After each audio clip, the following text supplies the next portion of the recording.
Happy.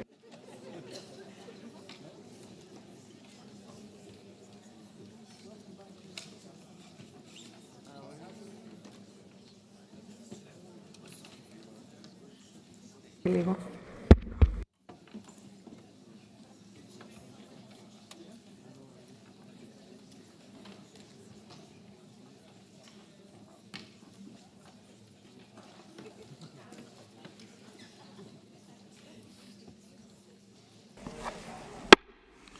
The sitting is open.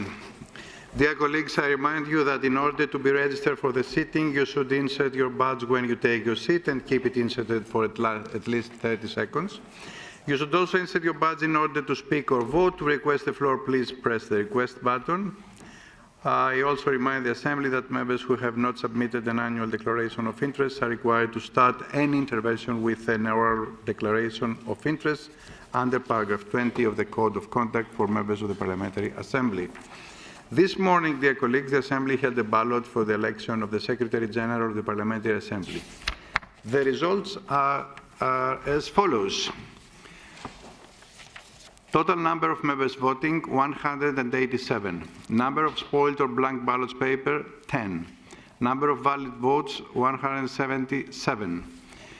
Dr. Despina Hadjivassiliou is elected Secretary General of the Parliamentary Assembly for a term of office of 5 years, which shall commence on 1st March 2026. Despina, congratulations.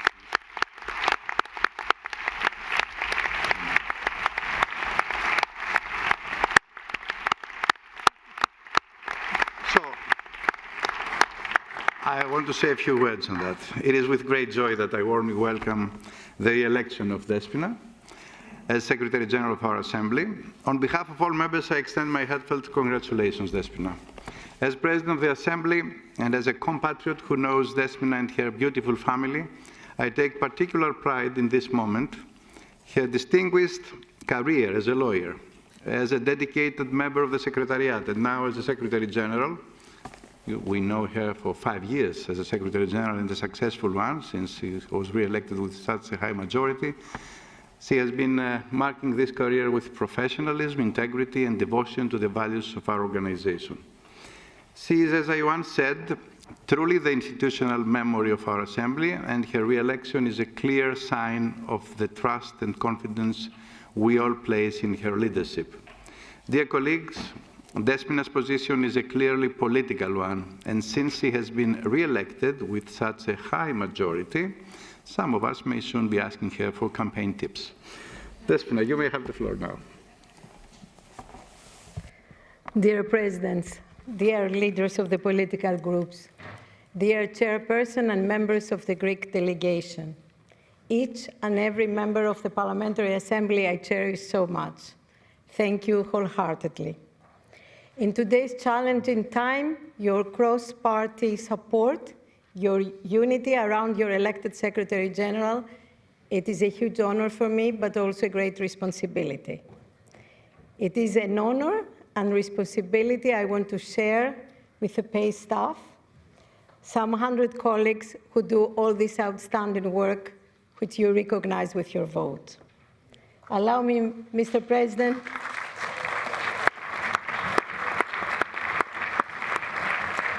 For once I have the chance to speak from this seat, I want to use 1 minute more to express my gratitude, not only to the Greek government, who supported for a second term my candidature, but to the governments of all member states, because without their support, I would not have been a unique candidate. Dear Chairperson of the Committee of Ministers, dear Secretary General, cher Alain, thank you for the close cooperation to serve common objectives.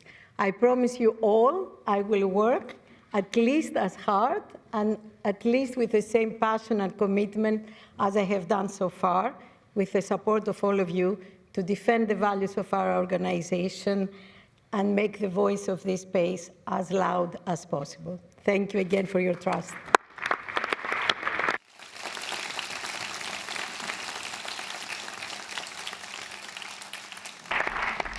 I was telling to Alain, and this is something that you will all understand, that the best period of a for politician is the pre-election period, while you're running.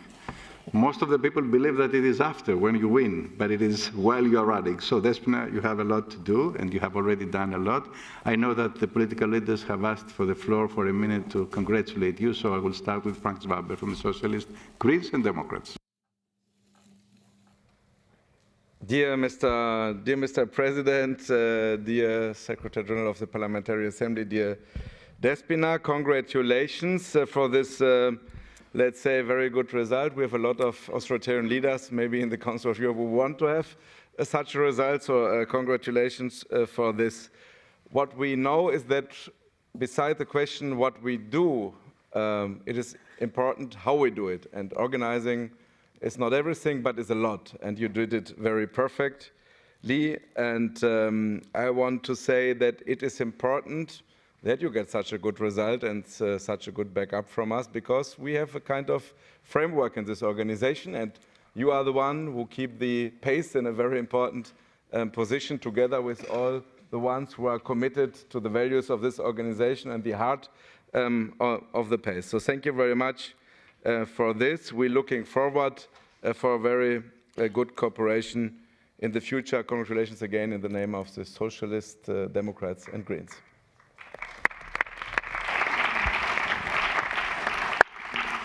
Thank you, Frank.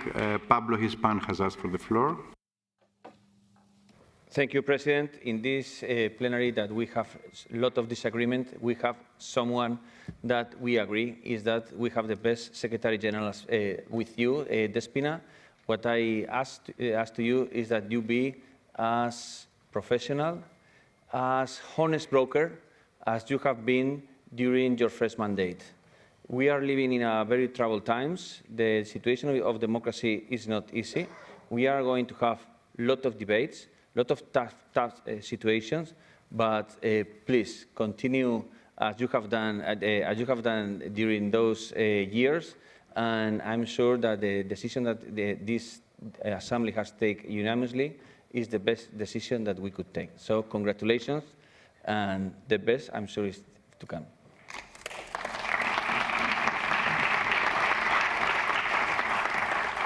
Thanks to the leader of the EPP, and I know that Zsolt Nemet, the leader of the European Conservatives, Patriots and Affiliates, have asked for the floor.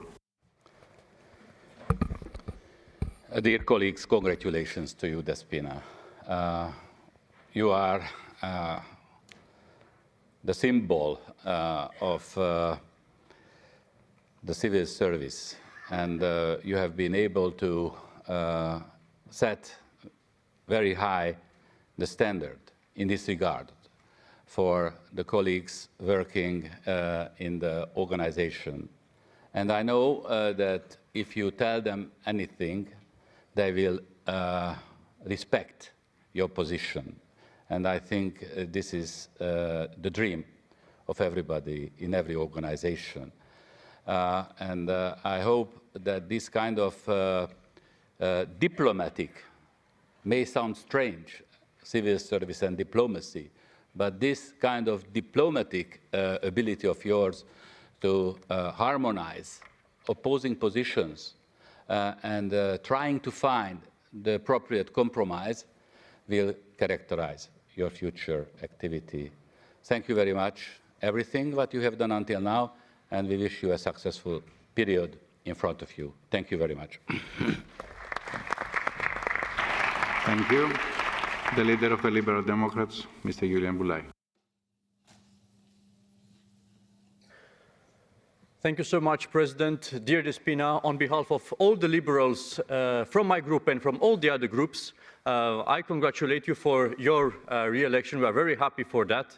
And because I have forgotten the Greek I have learned during my theological studies during my high school, I have asked the artificial intelligence on what your name means. And the answer is that it means the great lady of the house. In other words, it is associated with the following values: dignity, authority, nobility.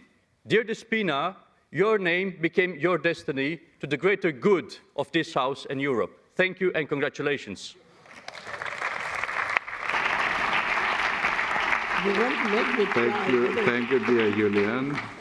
And the only woman who is co-chairing a group, a political group Laura Castel has the floor from the United European Left. Well, dear Despina, what can I say after all these words? I share totally, and even the sense of humor.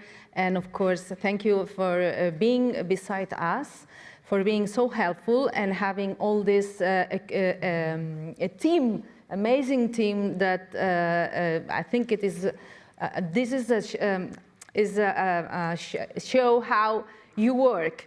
You're brilliant and your team is brilliant, so thank you for being so available, helpful, and I wish you energy because you have a lot of work to do, and thank you all for having the same decision. Thank you.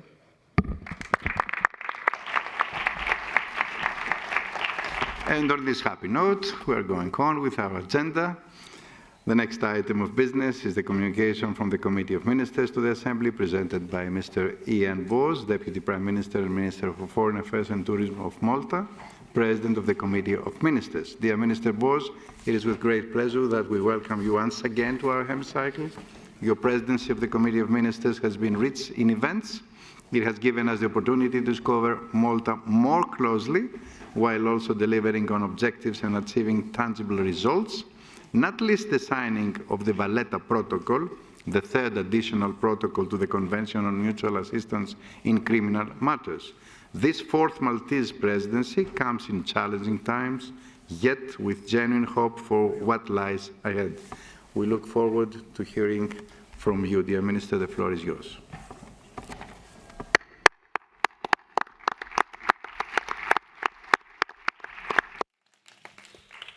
Thank you, President of the Parliamentary Assembly of the Council of Europe, Secretary General of the Parliamentary Assembly, Secretary General of the Council of Europe, distinguished members of the Parliamentary Assembly, Excellencies, and esteemed visitors.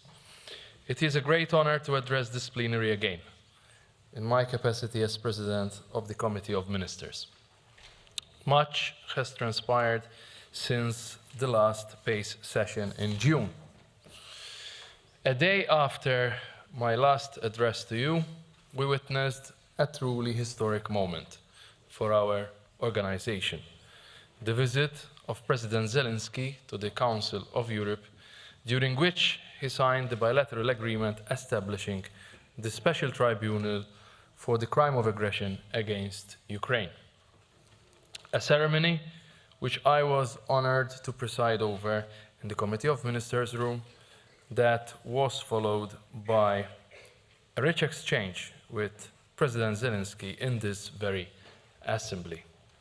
It was a moment of defining clarity and historic weight, a moment that proved politics can deliver justice, that accountability is possible, and that no one is above the law. And shortly after that significant moment that was widely reported in the media, raising our Council's visibility, the Committee of Ministers, together with the GT Tribunal it established, moved swiftly to discuss the next steps towards the creation of the enlarged partial agreement. The Committee of Ministers also acted promptly to decisively initiate work on a draft convention establishing an International Claims Commission for Ukraine. Following your Assembly's opinion this week, the Committee is preparing to adopt this convention and lay the groundwork for its opening for signature at the planned diplomatic conference in December. This marks another significant advancement in the pursuit of justice for Ukraine, fully aligned with the priorities of Malta's presidency. Moreover, on the 9th of July, the presidency, together with the consultation group on the children of Ukraine, held a high-level conference and a special hearing that exposed the harsh reality faced by Ukrainian children, especially those with disabilities. These discussions, complemented by the committee's retreat the following day, highlighted the urgent need for a people-centered recovery and reaffirmed the importance of the Council of Europe's action plan for Ukraine's resilience, recovery, and reconstruction. In the face of sustained aggression by the Russian Federation, our resolve must remain firm, and our actions swift and decisive. As Presidency, we will continue to actively support every effort towards securing a comprehensive, just, and lasting peace for Ukraine. Distinguished colleagues, a dire humanitarian crisis continues to unfold on our doorstep in Gaza, as innocent Palestinian civilians are enduring starvation and ever-increasing hardships. We must not forget the brutal terroristic attacks that were carried out by Hamas against Israel in October, back in 2023, which ignited this conflict, and the cycle of violence and destabilization of the region that ensued. Meanwhile, the suffering of the hostages forcibly taken from their families continues, and we reiterate our call for their immediate and unconditional release. We must also recall that international law demands restraint and proportionality from all parties to a conflict, not as a suggestion, but as a lifeline. And these principles are the vital guardrails that prevent suffering from spiraling into cruelty and protect human dignity amid devastation. And therefore we must collectively and urgently reaffirm these principles and demand they be upheld. The suffering endured by children in this conflict cannot be overstated. Thousands of innocent children who should be laughing and playing without fear, like most of our children have the privilege to do, are carrying wounds of loss, trauma, and extreme hunger that no child should ever endure. Equally urgent is the protection of journalists, those courageous voices who risk everything to keep us informed by exposing the truth on the ground, and who are being killed in shocking numbers while doing their job. Malta, speaking from its own experience, who knows how crucial the life and work of a journalist is, and has taken strong measures to strengthen their protection. While recognizing the deep complexity of this conflict, the Committee of Ministers stood united in a solemn minute of silence at the start of their meeting on the 10th of September, honoring the innocent lives lost in Gaza, while acknowledging the plight of the hostages and the suffering endured by all those affected by this conflict. The committee focused its expression of humanity around two of the Council's most sacred responsibilities: defending children and protecting journalists. Because the Council of Europe cannot and must not look away when fundamental rights are under attack, especially in its immediate neighborhood. Only through diplomacy and a steadfast commitment to dialogue can we pave the way for an immediate ceasefire, de-escalation, and ultimately a just and lasting peace that both Israel and the Palestinian people deserve. In affirming this principle, it is equally imperative that we also recognize and honor the moments where such efforts have borne fruit, when dialogue has paved the way for reconciliation, and where hope has taken root. Here, I commend the dedication of our Armenian and Azerbaijani colleagues, whose historic peace agreement in August represents a profound breakthrough after decades of enduring conflict. This milestone not only renews hope for their people and the stability of their region, but also serves as an inspiring testament to the transformative power of diplomacy, political courage, and genuine commitment. It reminds us all that even the most deep-seated divisions can be overcome in the pursuit of a just and lasting peace for the greater good. As multilateralism faces unprecedented strain, this organization stands at critical crossroads.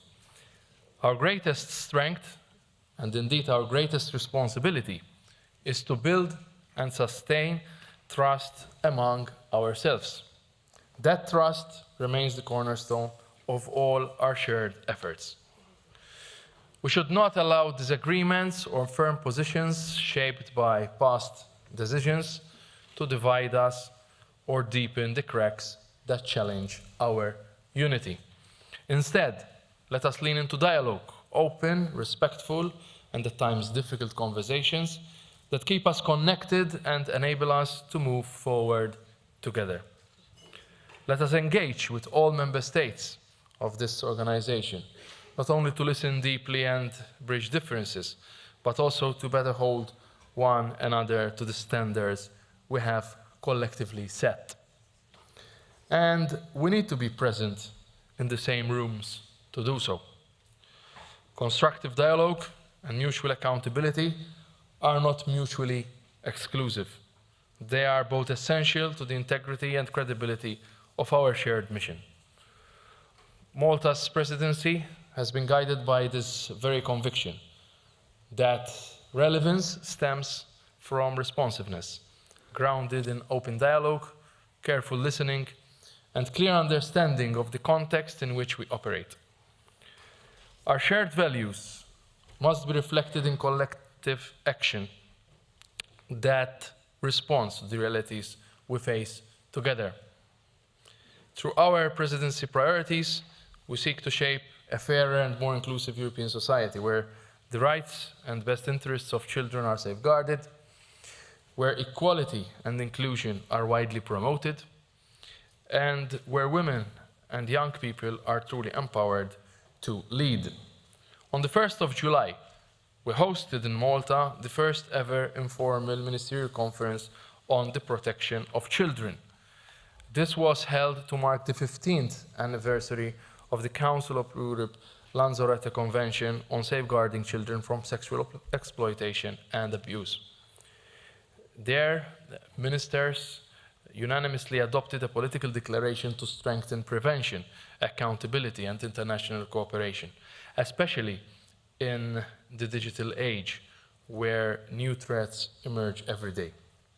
Our goal must not be merely to react to harm after it occurs, but to act proactively to prevent it, with a view to meet both current and emerging challenges head-on.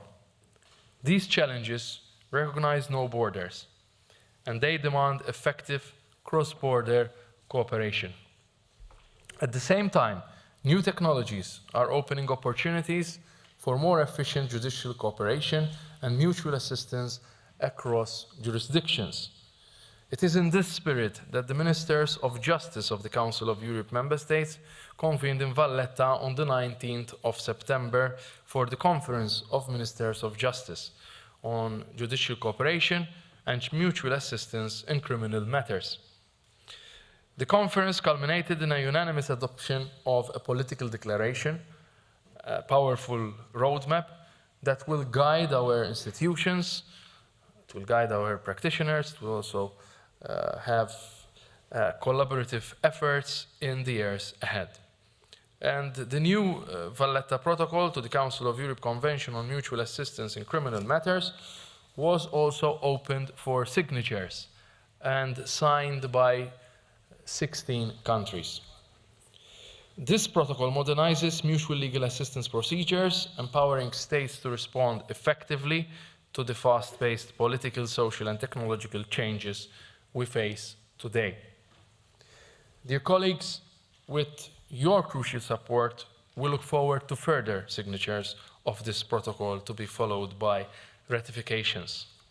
Together, we can turn these commitments into concrete actions, reinforcing our collective ability to strengthen judicial cooperation across Europe. None of us is immune to the tsunami of disinformation out there that is increasingly aiming at undermining democratic institutions and processes. To this end, and in support of the Secretary General's new Democratic Pact for Europe, I had the pleasure to hosting the high-level conference on building democratic resilience to disinformation in Malta on the 17th of September. In a world clouded by disinformation and shadowed by foreign interference, Moldova's recent elections offered a powerful reminder. Democracy can endure. Despite significant obstacles and efforts to sway the vote, the people stood firm, choosing Europe and sending a clear message that their democratic future is not for sale. In this context, protecting our information space is as vital as protecting our borders. A free, independent, and responsible media remains our first line of defense to expose falsehoods, hold power to account, and also to inform citizens with integrity. But we must go further. We need to equip people, especially our youth, not just to consume information critically, but also to participate actively in shaping a democratic culture rooted in truth and accountability. And this means investing in media literacy, civic education, and digital skills at all levels of society. The Council of Europe has a vital role to play. Our standards, our monitoring bodies, and our ability to bring together governments, media actors, civil society, and independent experts make us uniquely placed to lead in this field. Democracy flourishes when no one is left behind. True progress demands that women take their rightful place at the heart of political life, shaping policies with their leadership, insight, and strength. And just as crucial, young people must be given the real power to influence decisions that will define their futures, because inclusive leadership starts with empowering every generation. To this end, Malta will host the Conference of Ministers responsible for youth next week, where we look forward to welcome the PACE youth rapporteurs to this important gathering. Together, we seek to adopt a reference framework on the integration of a youth perspective to place youth at the heart of European democracy. But our mission cannot stop at the European borders. Democracy does not exist in isolation. To protect and renew it, we must work with international partners, build bridges, and extend our efforts globally. The Council of Europe's North-South Center is a vital instrument in this work. With its closer alignment to the neighborhood policy, it is reinforcing its role as Europe's bridge to the wider world. This is how we strengthen democracy, by defending it at home, championing it abroad, and rooting it unwaveringly in human rights and the rule of law. Human rights and the rule of law are the very pillars on which the Council of Europe stands. Reflecting this commitment, the Committee of Ministers in its Human Rights Formation convened third quarterly meeting from 15th to 17th of September, adopting 45 critical decisions impacting 22 member states. The credibility of the convention system rests on one essential principle: the full and effective implementation of judgments of the European Court of Human Rights. Every member state carries a solemn duty to uphold its obligations under the Convention, without delay, without exception. And this includes taking all necessary implementing measures, including individual measures, where required in full respect of the Court's binding authority. Upholding the Convention system is not optional. It is the foundation of our shared legal order. That responsibility is all the more profound this year as we mark the 75th anniversary of the Convention. This milestone invites us not only to celebrate its achievements, but also to renew our collective commitment to defending the rights and freedoms it enshrines. Finally, as this is my last address to your Assembly as President of the Committee of Ministers, allow me to share a personal reflection. The work we do within the Council of Europe and within this Assembly resonates far beyond these halls. It shapes the lives of individuals, families, and entire nations. It is not just our duty, it is a profound responsibility. We must never lose sight of the human stories behind our decisions. Let us be the unwavering beacon of hope and humanity, illuminating the path toward justice today and lighting the way to a more peaceful and dignified tomorrow. Thank you.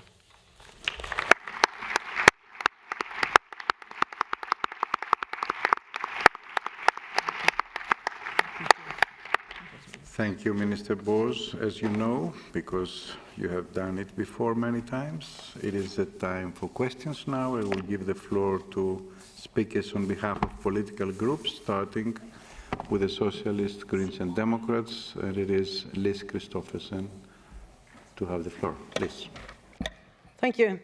Your Excellency, conventional system is not optional, you said. I asked the Secretary General the same question this morning about the level of suppression in Azerbaijan. More than 300 political prisoners, among them journalists and human rights activists. 76 colleagues in this assembly are declared persona non grata. The authorities neither cooperate in monitoring procedures nor in election observations.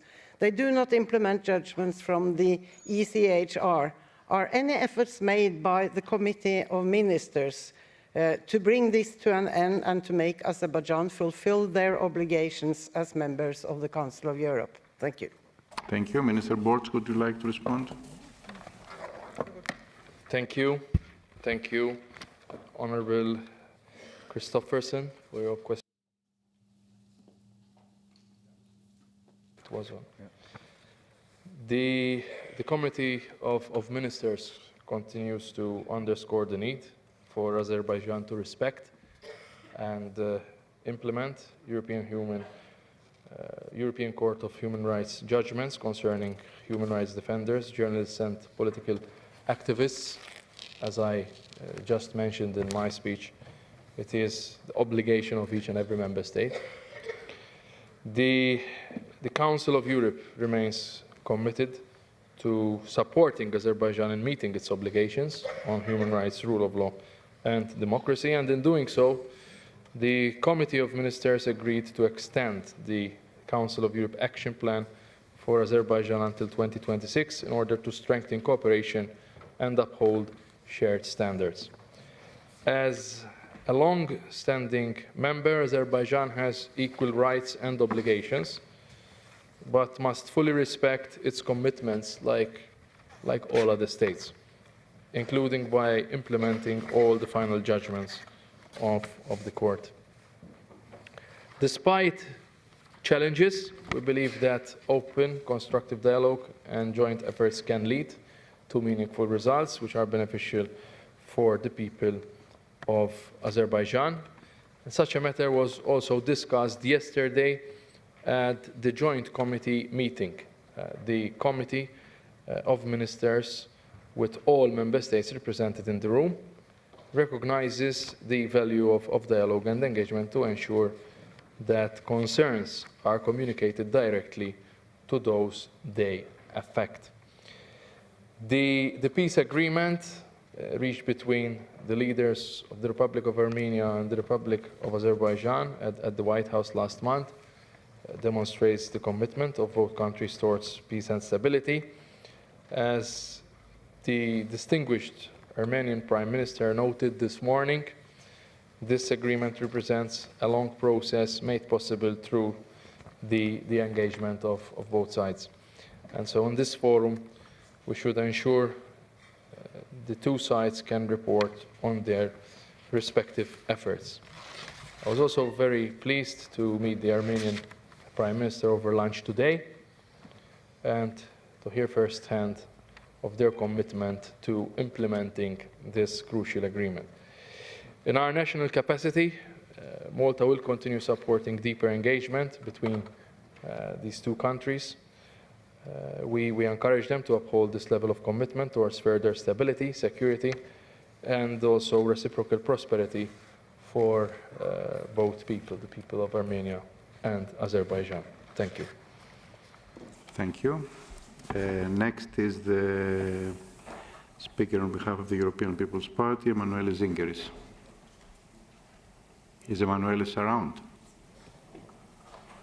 So, the leader of the party, Mr. Hispan. Pablo, you have the floor.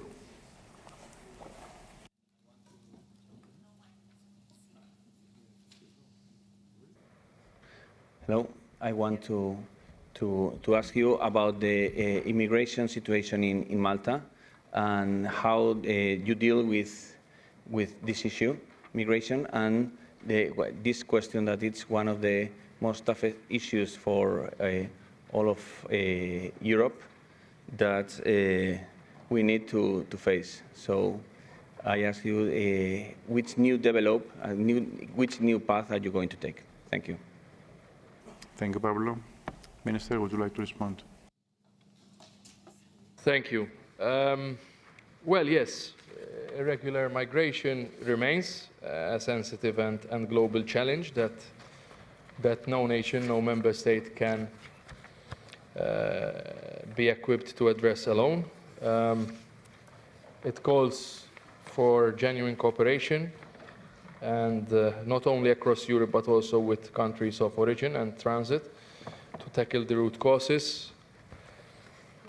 We are doing our part both within other fora like the European Union, but also by keeping the best of engagement with North African countries in order to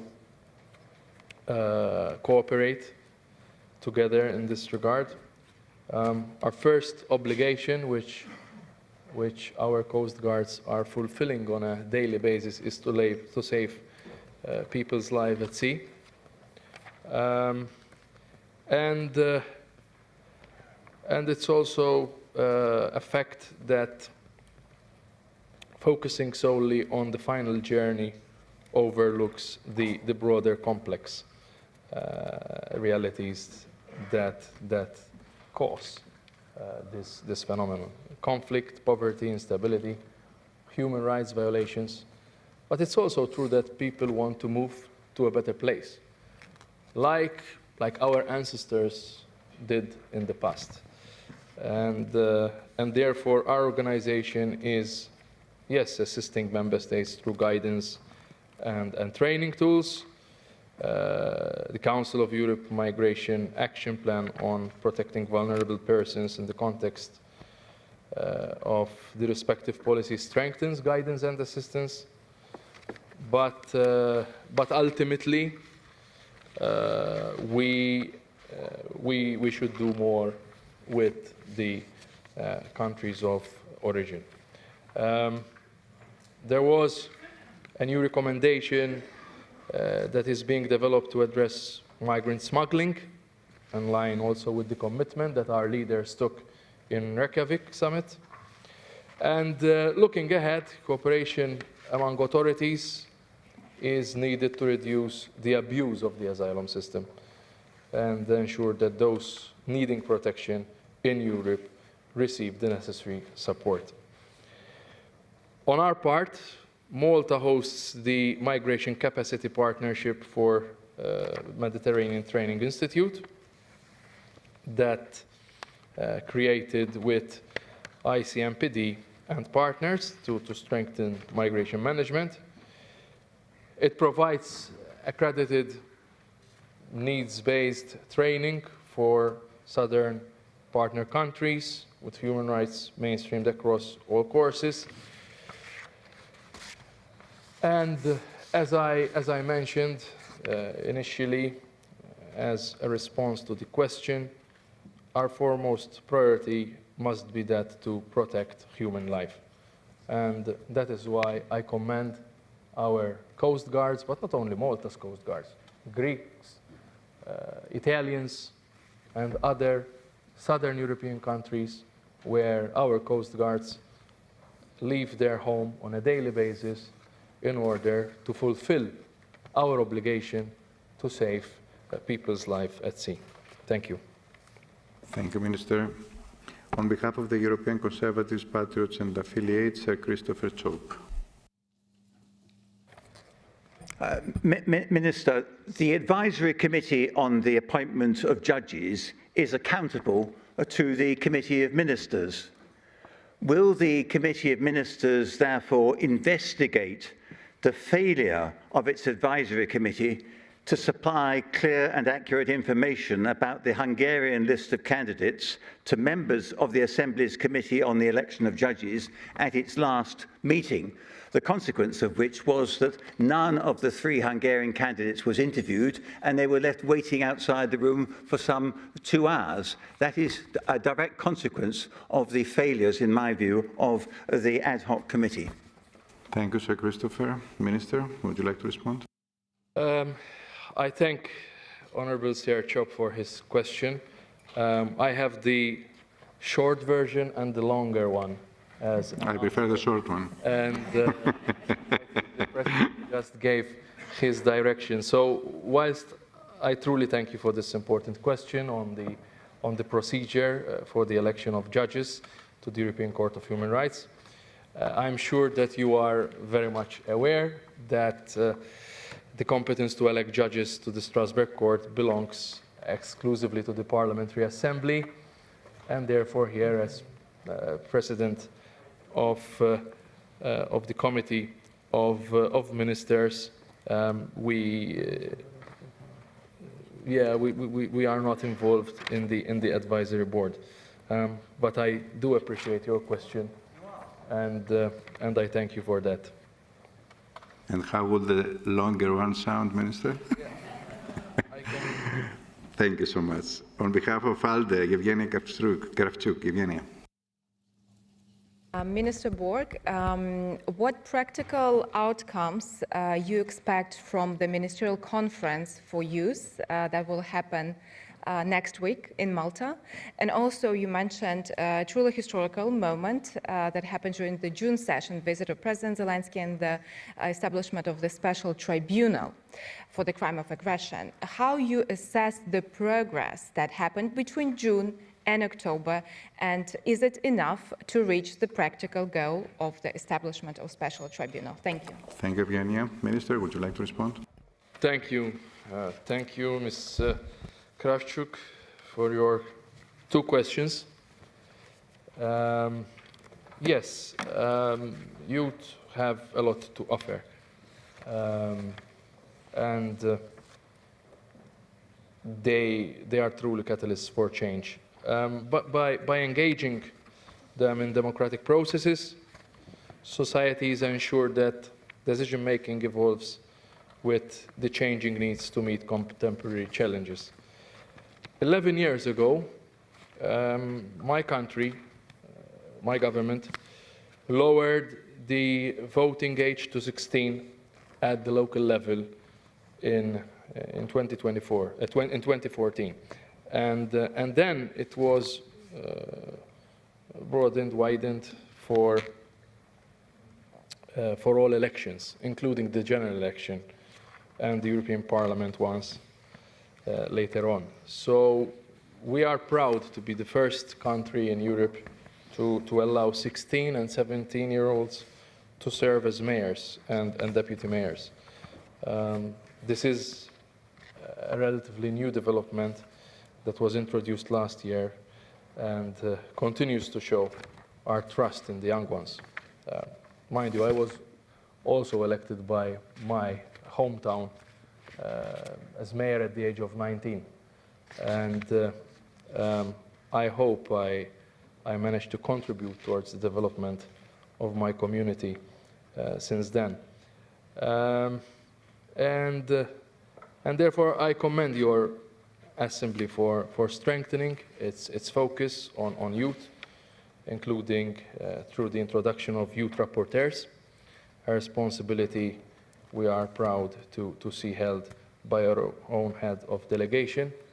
I can see her over there in front of me. Thank you, Naomi.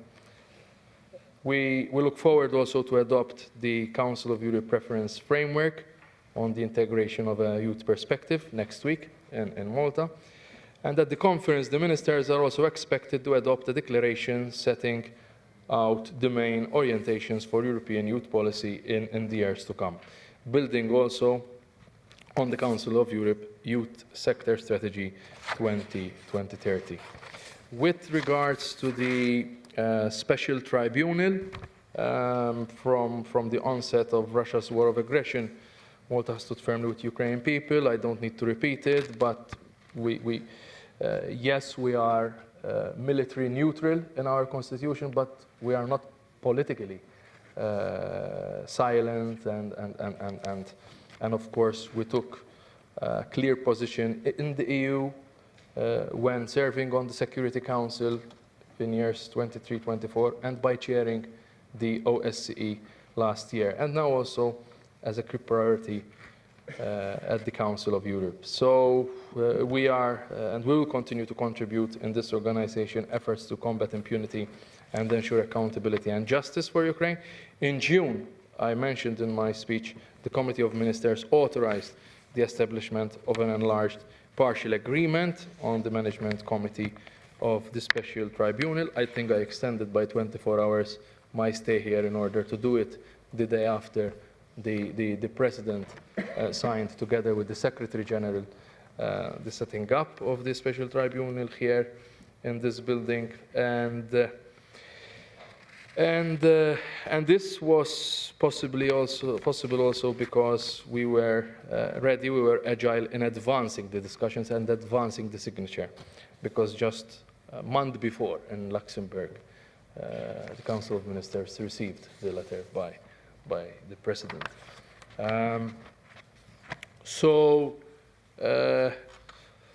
Most of the other points I have written down here, I mentioned them in my speech. So for the sake of the other members, I will stop here, and we remain committed to see this tribunal set up.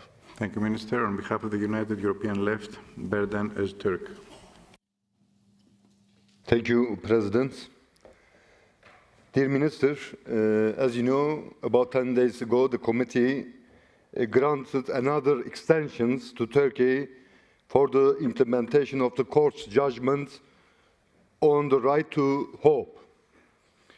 This judgment was rendered 2014 with regard to Mr. Öcalan, and if it is implemented, we will affect many other political prisoners. In your view, does this not undermine the credibility of the court and the reputation of the Council? Thank you. Thank you. Minister, would you like to respond?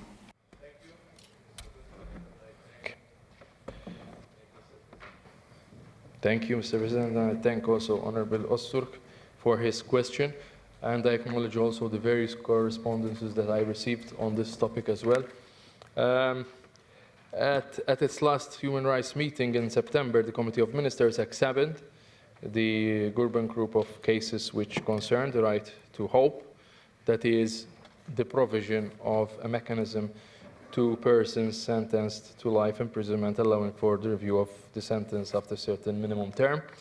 In that case, the committee adopted an interim resolution expressing deep regret that the legislative or other measures to align Turkish law with the requirements of the Convention have not been yet adopted. It further exhorted the authorities to take the necessary measures without further delay. The committee invited the Turkish authorities to provide information on the progress in this group of cases by the end of June 2026, next year, at the latest. As regards the case of the Selahattin Demirtas, the committee has expressed profound concern about his detention. The committee decided to revert to the examination of individual measures at its next meeting in December. At the same time, the committee expressed great concern that the Constitutional Court has still not examined the applicant's complaints and exhorted once again the authorities to ensure the applicant's immediate release, for example, by exploring alternative measures to detention pending the appellate proceedings. Given Turkish government long-standing non-implementation of the ECR judgments. Yet the Maltese presidency and the Committee of Ministers is fully committed, as I mentioned already before, the implementation of all decisions of the European Court of Human Rights through all the mechanisms at their disposal. These mechanisms include formal and informal elements, the procedures in the Committee of Ministers on the one hand and political technical contexts on the other. And when it comes to the strengthening of the tools at our disposal, I refer to the declaration once again of the last summit meeting in Reykjavik. There's Annex 4 of that declaration that was devoted to the convention system, and it also called on the Committee of Ministers to continue their work enhancing the tools available in the supervision of the execution of judgments. This work resulted in the committee's decision on the 7th of February 2024. It adopted enhanced tools for use in its supervision of the execution of judgments and also noted other initiatives that are underway, including the launch of a network of national coordinators aiming to enhance capacity to execute court judgments, which took place in Helsinki in June of last year. The committee was also mindful that there remained work to be done and decided to review the progress made in due course. In order to reinforce institutional dialogue, in November 24, the Luxembourg presidency of the committee organized the first meeting with the President of the Court and also the Secretary General of the Court and the Secretary General on general issues related to the execution of the judgments. Malta will follow. And in the meantime, the next exchange of views with the President of the Court will take place on the 15th of October in a new format, which will allow us to spend more time on these more important issues. So finally, let me note that member states are the first guardians of the convention system. Only we as member states can be responsible for the execution of the court's judgments. Thank you. Thank you, and that concludes the speakers on behalf of political groups. I'll now give the floor to colleagues in group of three. First is Bona Zoltan. Thank you very much, dear colleagues. In an era when climate anxiety is increasingly present among young people, and also taking into consideration the recent rulings and opinions of the relevant international courts, including the European Court of Human Rights and the International Court of Justice, what is the role of the Council of Europe in mitigating climate change? Thank you very much. And next is Bisera Konstantinovska-Stojevska. Bisera. Thank you, Mr. President. Thank you for your comprehensive approach of the work carried out by the committee under Malta's presidency.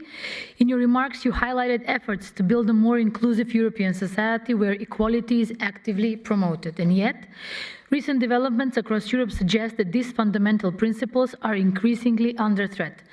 So while greatly recommending Malta's efforts, could you elaborate with this Assembly on how the Committee of Ministers is addressing these challenges and how Malta's presidency is ensuring that no one is left behind? Thank you. Thank you.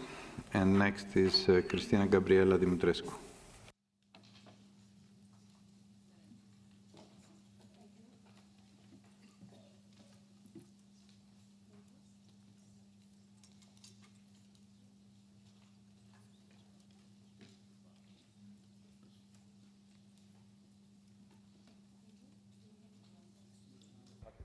So I see that you have inserted your badge, then you have to press the button or to change the mic. Problem with the mic.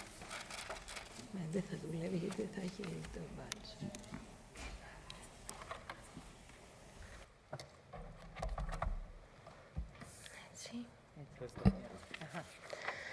Thank you, Mr. President.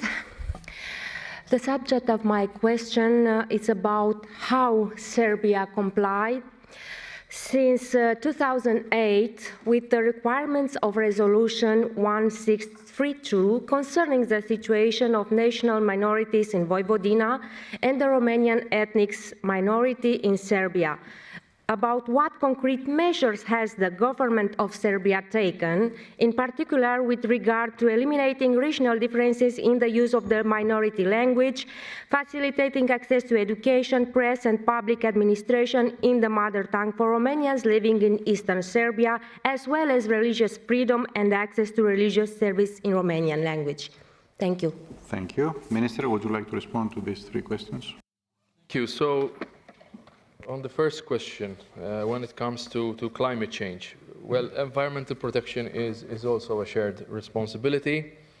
The triple planetary crisis, pollution, climate change, and biodiversity loss, represents a set of transboundary challenges that demand coordinated action from all countries, both within the Council of Europe and also beyond, because it affects everyone, and as well between the various levels of government. The Committee of Ministers acknowledges the growing climate anxiety across generations and also knows the importance of recent international legal developments on states' climate obligations. The Council has long linked human rights and environmental protection, with the Reykjavik Declaration reinforcing urgency in this area. And within the Committee of Ministers, I can tell this assembly that in the governmental structure and the rapporteur group for human rights, as well as the Committee of Ministers in its human rights format, member states are discussing the environmental issues. Concrete steps include a new study on legal instruments, the recent adoption of the Convention on Environmental Protection through Criminal Law, which will be opened for signature soon in December this year, and the first Council of Europe strategy on the environment with an action plan. At the same time, one must take into account the diverse realities and the specific circumstances of each and every member state, including their resources, availability, geographical characteristics, etc. And this organization remains committed to playing a leading role in addressing climate change, including consideration of a new steering committee on the environment. This is currently being reviewed at technical level. In this context, we believe it is crucial to amplify the voices of young people who are leading the charge as passionate climate activists. On the second question that I received about the Maltese presidency, and I thank you for the question. I mentioned in my address, Malta has placed the protection of human dignity and the fight against all forms of violence and discrimination, the promotion of equality and inclusion. These are all very central priorities. We have been determined to address the harmful narratives that fuel exclusion and marginalization through initiatives such as the Idaho Plus Forum, the Gender Equality Commission's annual conference, the launch of No Hate Speech Week, and high-level discussions on trafficking and hate crime. And we have been working with partners across the Council of Europe to raise awareness and to drive practical action against these challenges. At the same time, we are committed to empowering young people and strengthening the foundations of democracy and the rule of law. Youth participation is essential, and Malta is also leading efforts to embed the Reykjavik Summit's commitment to a youth perspective in Council of Europe deliberations. As I mentioned before, we are hosting the specialized conference of ministers responsible for youth next week. And as I mentioned in my speech, this means also that we are supporting building of resilience due to disinformation, valuing our cultural heritage. Anyway, many has been said. Investing in media literacy, civic education. I'm trying not to be repetitive and to leave more time for other members. I already mentioned the ministerial conference on the protection of children, marking the 15th anniversary of the Lanzarote Convention. So these were all steps and actions placing protection of human dignity at the core of our presidency priorities. Last question about the lack of respect by Serbia for minority rights of Romanians. The upheavals of European history have shown that the protection of national minorities is essential. It's essential for our stability. It's essential for our security, for peace to last on our continent. And the Council of Europe action on national minorities includes standard setting, among other things, intergovernmental cooperation, activities for the development and consolidation of democratic stability, confidence-building measures, and most importantly in this domain, the Council of Europe Framework Convention with 38 member states is the first legally binding multilateral instrument devoted to the protection of national minorities worldwide. The implementation of the convention is monitored by the Advisory Committee, which is a highly respected body in the international sphere of minority protection. Its work has contributed to improving dialogue between governmental agencies and national minorities. It has also prompted the adoption of new laws devoted to the protection of national minorities and encouraged states to improve their non-discrimination legislation and also practice. And in February this year, the Advisory Committee adopted its fifth opinion on the implementation of the Framework Convention by Serbia. The opinion was made public in May of this year and can be consulted by anyone interested. Last week, the opinion was also presented to the CM's rapporteur group on human rights. The rapporteur group will soon examine the draft resolution on the implementation of the Framework Convention by Serbia and will eventually be adopted by the Committee of Ministers at a later date. So, dear Minister, Mr. Borg, now that we have reached the end of the questions, there are 3 more, but we don't have the time, unfortunately. I want to warmly thank you for your contribution, for answering questions that my colleagues raised. Of course, we will meet next week in Malta, but I wish you, leaving this hemicycle, to repeat what my dear Francesca, your ambassador, said yesterday to the Joint Committee, that you will miss it. Thank you so much.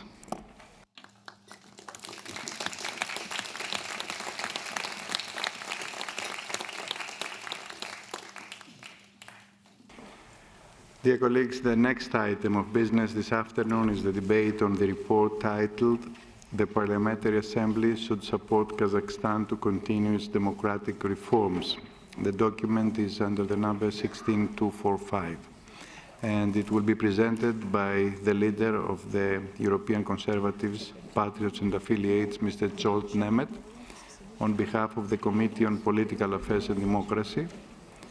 And we will have a statement by Mr. Maulena Simbayev, the Chairman of the Senate of Kazakhstan. So please remain seated until Mr. Nemet and the Speaker of the Senate of Kazakhstan will take their place.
I repeat the title of the next item. The Parliamentary Assembly should support Kazakhstan to continue its democratic reforms.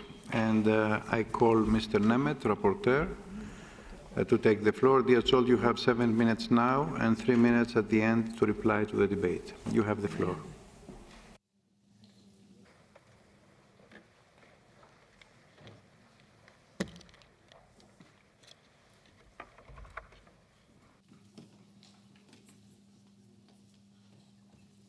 Mr. President, first of all, I would like to congratulate our newly elected Secretary General in front of our guests as well.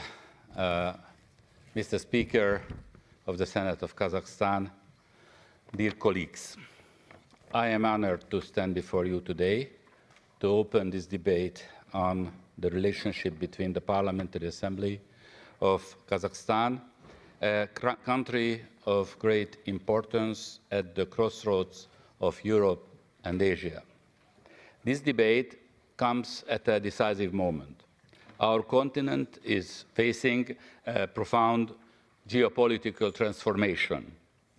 Russia's war of aggression against Ukraine has shaken the security architecture that we thought stable.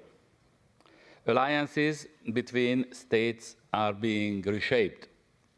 The global balance of power is shifting. And all this happens not in Europe's favor. In such times, engaging with our partners, especially in the neighborhood, is not a luxury. It is a strategic necessity. And I'm very glad now that we have been informed that President Tokayev just the other day had a meeting with President Zelensky, and they have been able to negotiate the possibility of having possible future peace talks on the invitation of Kazakhstan. Kazakhstan is a very important partner to us with its size, its location, its resources, and its aspirations. Kazakhstan matters not only to Central Asia, but the whole world, and obviously to Europe. The relations of this assembly with Kazakhstan have been established more than 20 years ago. But it has rarely been the focus of attention. The last report dates back to 2017. This was the reason why I considered it important to update the Assembly on the development the country has undergone since then. Under Kazakhstan's new leadership, as you know, after 2019 and 2022, there have been very important internal changes in Kazakhstan. President Tokayev has taken over the presidency. We have witnessed a series of reforms that modernized the political system and aligned with the international standards.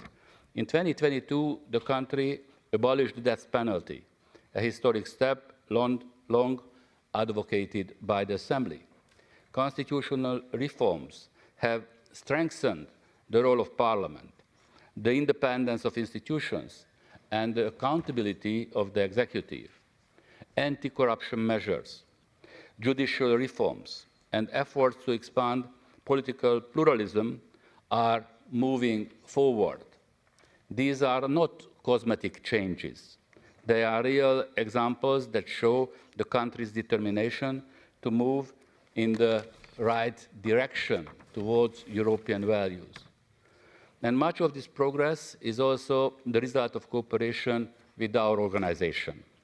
Let us look at the broader picture. Kazakhstan is a country that bridges Europe and Asia. It borders Russia and China, and it plays a growing role in the geopolitics of energy, minerals, security, connectivity. In today's fractured world, the fact that Kazakhstan is opening up towards Europe, and in particular towards the Council of Europe, is of immense value. Engaging with Kazakhstan means strengthening stability in Central Asia. It means building a bridge of dialogue across regions. It means promoting the values of democracy, human rights, and the rule of law in a part of the world where these values need encouragement. This is not just about Kazakhstan's domestic reforms, it is about the role this country can play in ensuring peace, stability, prosperity in the wider neighborhood.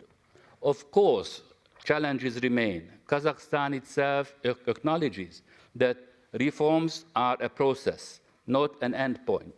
But colleagues, we should view the challenges not as reasons for disengagement, but as opportunities for cooperation.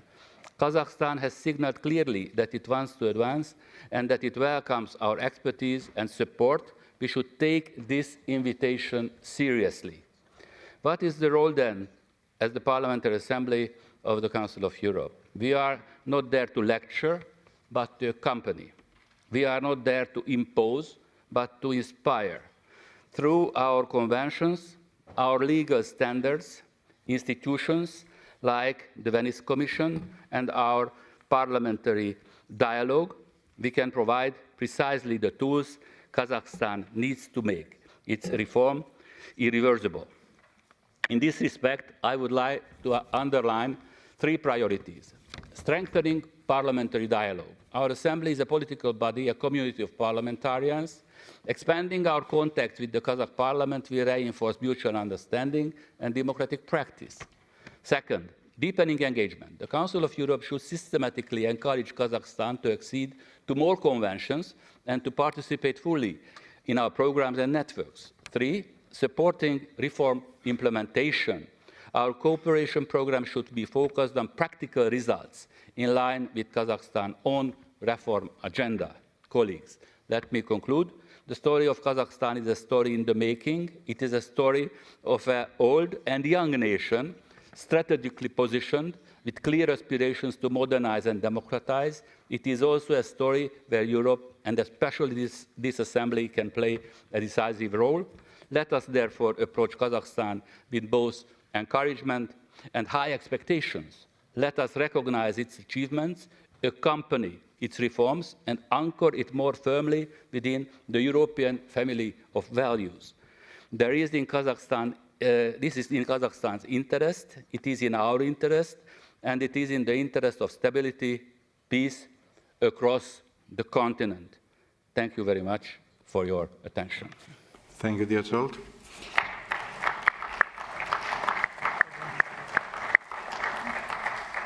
I would like now to welcome Mr. Asimbayev, the Chairman of the Senate of Kazakhstan, to make a statement. Dear Chairman, you have the floor. Please proceed to the rostrum.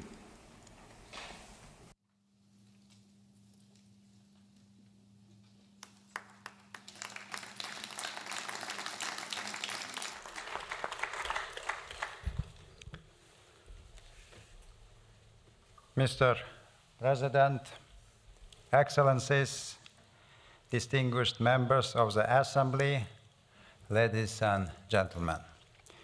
It's a great honor to address you today in Strasbourg, the city where the Council of Europe was founded and over 70 years ago laid the foundation for an institution essential to safeguarding human rights, democracy, and the rule of law across Europe and beyond.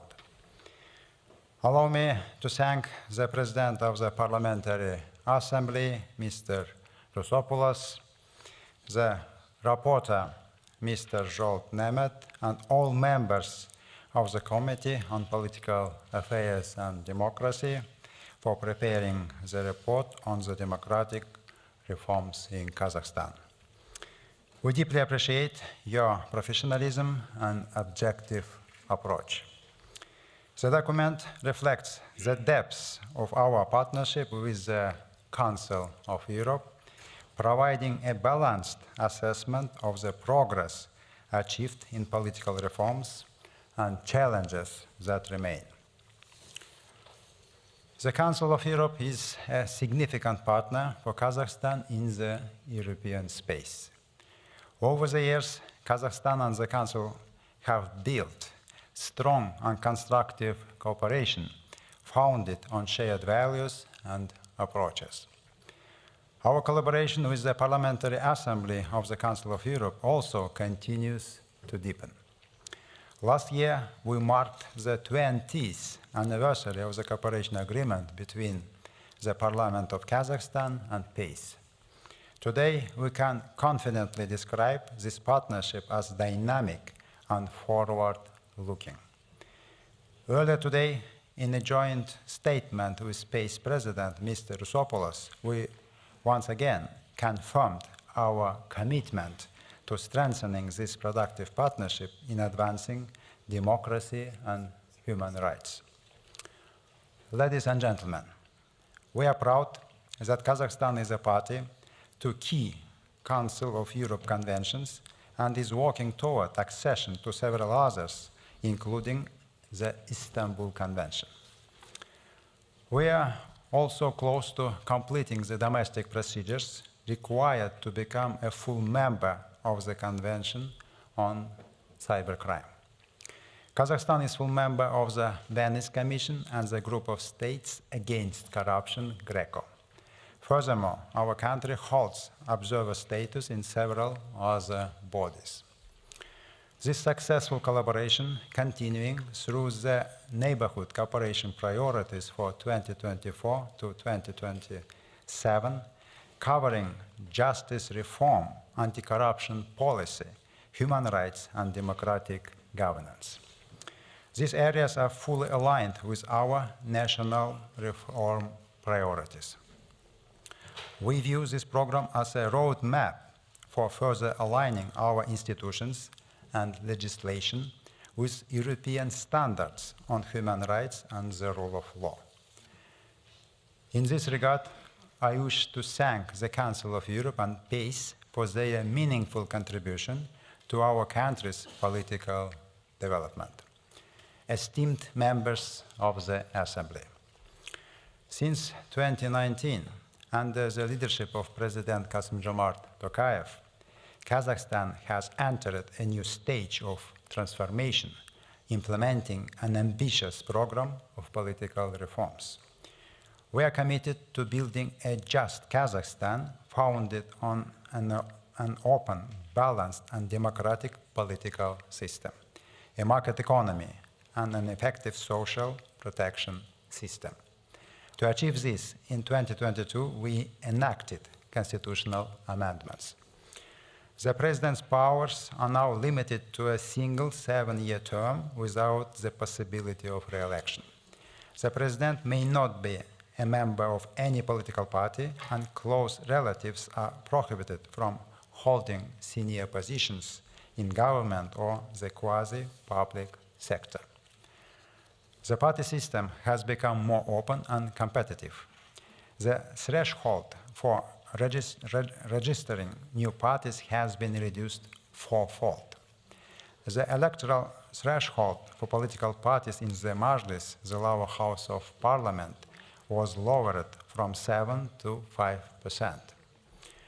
The institution of the parliamentary opposition has been enshrined, strengthening political pluralism and parliamentary oversight. We also introduced direct elections for hakims, mayors of villages, districts, and cities. Kazakhstan is now consistently pursuing decentralization, transferring certain powers, budgets, and tax revenues from the central to local level. This has strengthened the financial sustainability of the regions and improves the effectiveness of local governance. Significant changes are also underway in the judicial system. 3 independent cassation courts for civil, administrative, and criminal cases have begun work. The authority of jury trials has been significantly expanded. In 2023, we established the Constitutional Court, giving citizens the right to directly challenge acts of public authorities that violate their rights. Thus, we are consistently building a state governed by the rule of law. In the context of ongoing reforms, I want to emphasize Kazakhstan's commitment to human rights protection. Kazakhstan is a party to over 70 universal international human rights treaties. In 2021, Kazakhstan ratified the second optional protocol to the International Covenant on Civil and Political Rights, fully abolishing the death penalty. Furthermore, Kazakhstan is implementing a zero-tolerance policy toward torture, ill treatment, and has significantly strengthened its national preventive mechanism. We are creating conditions to realize freedom of assembly, freedom of speech, and the development of civil society. A key area is the promotion of inclusive policies and the protection of the rights of people with disabilities. Kazakhstan continues its policy of ensuring gender equality and the empowerment of women and girls. Special attention is paid to combating domestic violence. Last year, we adopted legislation significantly tightening criminal penalties for such offenses.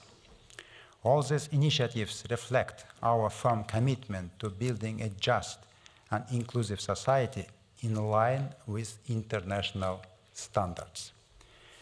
In this regard, I want to underscore that Kazakhstan has decisively and irreversibly embarked on the path of democratic transformation. Of course, democratic reforms is a complex and lengthy process, and challenges remain, as the report rightly notes. But we are determined and will continue along this path. This is the fundamental policy of our President, Kassym-Jomart Tokayev. Today, democratic institutions and values are under increasing attack worldwide, and certain forces seek to question the effectiveness of democratic systems. In these circumstances, Kazakhstan has clearly defined its long-term development priorities: the rule of law, the protection of human rights, the creation of an inclusive society, and the democratization of governance through transparent procedures and a system of checks and balances. Therefore, we believe that our priorities and values largely converge. This provides a strong foundation for long-term and fruitful cooperation between Kazakhstan and the countries of Europe. Ladies and gentlemen, political reforms in our country are a continuous process and are not yet complete, a point rightly noted in the report. These reforms continue in line with the real conditions and needs of our society.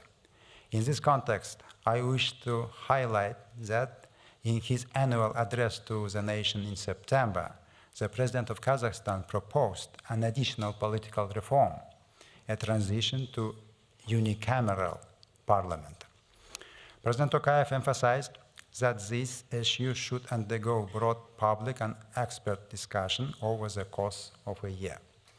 The final decision will then be made at a nationwide referendum in 2027, reflecting the opinion of the entire population. This initiative is a logical continuation of Kazakhstan's consistent policy of strengthening representative institutions. Should it be adopted in the referendum, a parliament with expanded powers will play a key role in Kazakhstan's political system. This represents another important step in forming a modern democratic political system in Kazakhstan. Esteemed members of the Assembly, we highly value our partnership with the Council of Europe and PACE, and are confident that open dialogue and the exchange of experience will contribute to Kazakhstan's continued successful development across many areas. We welcome the Parliamentary Assembly's constructive approach and its willingness to support Kazakhstan on its reform path. The report not only acknowledges the progress achieved, but also identifies areas requiring further work, offering structured and strategic framework for our cooperation. The Parliament of Kazakhstan is ready to deepen its engagement with the Council of Europe and its Parliamentary Assembly. We are convinced that our dialogue will also help strengthen stability, security, while promoting shared values in the entire Central Asian region. In conclusion, allow me once again to thank the members of the Assembly for your openness and constructive engagement. We remain committed to further productive cooperation. Thank you.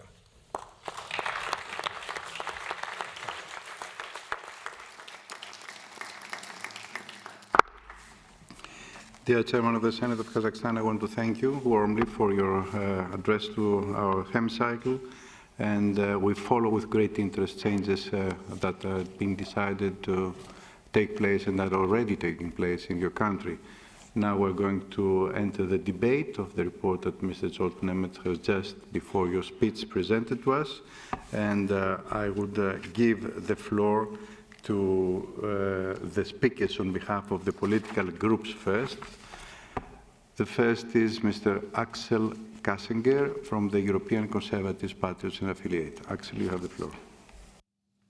Vielen Dank, Herr Präsident. Ich möchte mich bedanken bei Kollegen Scholten-Nemeth für diesen hervorragenden Bericht. Ein Bericht, der viele Aspekte beleuchtet, ein Bericht, der ausgewogen ist, ein Bericht, der sehr wohl die bisherige positive Entwicklung des Landes Kasachstan würdigt, ein Bericht, der aber auch alle Seiten zu Wort kommen lässt, auch die kritischen, ein Bericht, der aber auch die weiteren Herausforderungen und Ziele klar benennt. Kasachstan ist das größte Binnenland der Welt. Kasachstan ist gesegnet mit großen Vorkommen an Öl und Gas. Und Kasachstan ist seit dem Zusammenbruch des furchtbaren kommunistischen Regimes 1991 politisch ein stabiles Land in der Region und auch ein Brückenbauer in viele Richtungen. Wenn man den Bericht liest, hat Kasachstan insbesondere seit 2019 gute Reformen umgesetzt. Ich nenne nur einige aus dem Bericht, es sind viele, ich nenne einige, etwa die Abschaffung der Todesstrafe, etwa die Stärkung der Macht des Parlaments und der lokalen Vertretungen, etwa die Verstärkung der Autonomie des Kommissars für Menschenrechte oder auch die Erleichterung der Voraussetzungen für die Gründung von Parteien.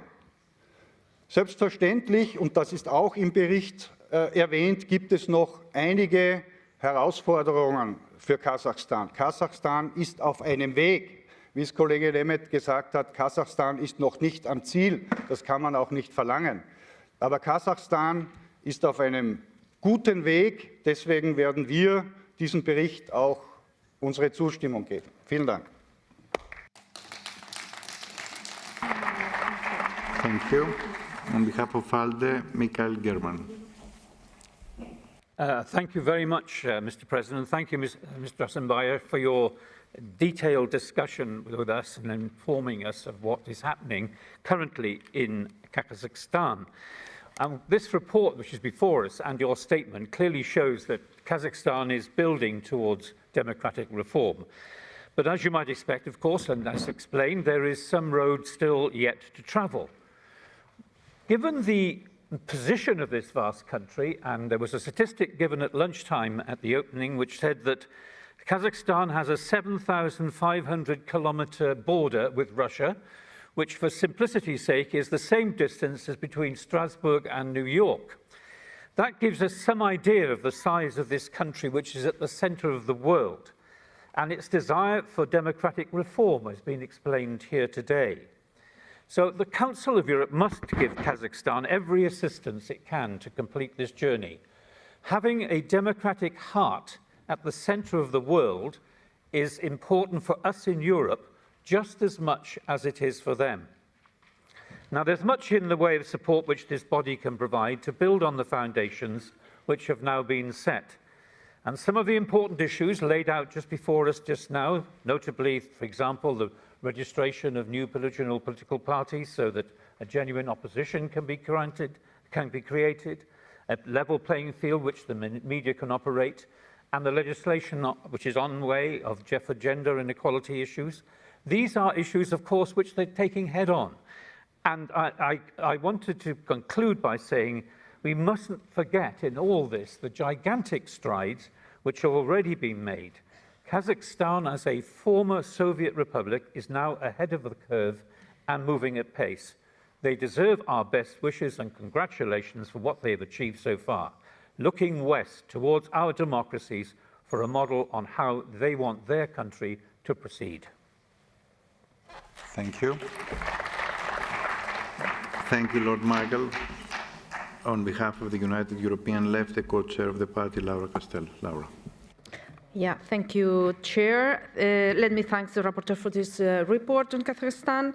But, dear colleagues, even though the positive developments over the past years, this Assembly and other international bodies, such as also the Human Rights Watch, Amnesty International, Freedom House, or United Nations, have documented systematic political oppression, violations of fundamental rights, rule of law, and media freedoms.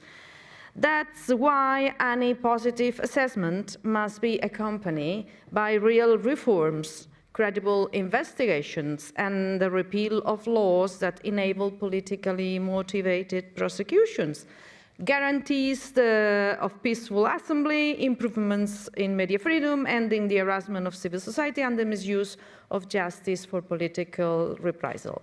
Is in the sense that we should condemn the refusal to register opposition parties, the misuse of financial control to silence critics, the imprisonment of opposition politicians and journalists, and the violent crackdown on the January 2022 protests. But we call on Kazakhstan to comply fully with its international obligations. We are aware of the government's goodwill to take this path, and we would like to stress that in Almaty is established the United Nations Regional Center for Sustainable Development Goals for Central Asia and Afghanistan, and the initiative launched by the European Union and the United Nations Development Programme to provide educational opportunities to Afghan women in Central Asia.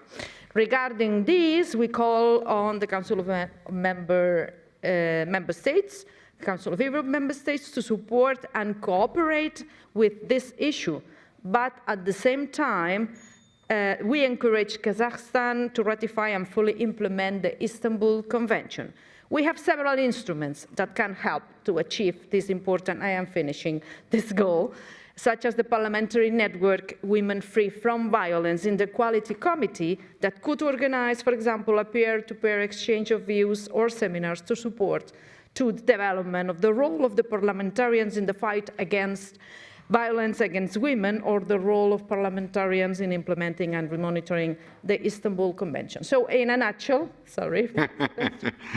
Okay, the Assembly I'm listening promises from you. Yeah, I am, sorry. The Assembly should regularly assess the situation in Kazakhstan and its adherence to the values of the Council of Europe. And this important report is important because not only for the government, but also for the civil society. And that is why any positive assessment must remain conditional on the real and measurable progress in the reform agenda. Thank you, Laura. Very much. Sorry. Laura, it's 1 minute and 5 seconds, so next time I will cut your time. But okay, it is on behalf of the political groups. I have to be more flexible, and I believe that colleagues understand that. And I am always behaving the same to all political group leaders or representatives. So now on behalf of the Socialists, Greens and Democrats, Max Lux. Max, you have the floor.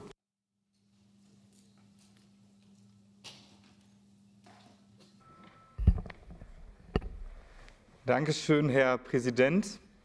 Dankeschön, Scholt-Nemeth, für diesen Bericht, denn die Partnerschaft zwischen dem Europarat und Kasachstan ist eine große Chance. Sie eröffnet die Möglichkeit, demokratische Reformen zu fördern, die Rechtsstaatlichkeit zu stärken und die Achtung der Menschenrechte zu unterstützen. Und deshalb wollen wir auch von der SOC Group diese Zusammenarbeit konstruktiv begleiten und das konstruktiv begleiten. Das heißt für uns, dass die Anerkennung von Fortschritten auch nicht über Missstände hinwegtäuschen darf. In Kasachstan sehen wir weiterhin sehr ernsthafte Herausforderungen, beispielsweise bei der Einschränkung politischer Freiheiten, der Verfolgung und Inhaftierung oppositioneller Stimmen sowie die Gefährdung digitaler Rechte durch Überwachungsmaßnahmen. Auch die Umgehung internationaler Sanktionen ist ein Problem, das unserer Aufmerksamkeit bedarf. Und erinnern Sie sich an die Proteste 2022. Mehr als 200 Menschen wurden bei diesen Protesten getötet. Bis heute hat keine ernsthafte Aufarbeitung stattgefunden. Bis heute gab es kein Wort der Entschuldigung von Präsident Tokajew. Unsere Position muss deswegen deutlich sein. Partnerschaft heißt nicht blinde Zustimmung, sondern die Kombination von Unterstützung bei Reform mit klarer Haltung gegenüber Menschenrechtsverletzungen und der Unterdrückung der Opposition.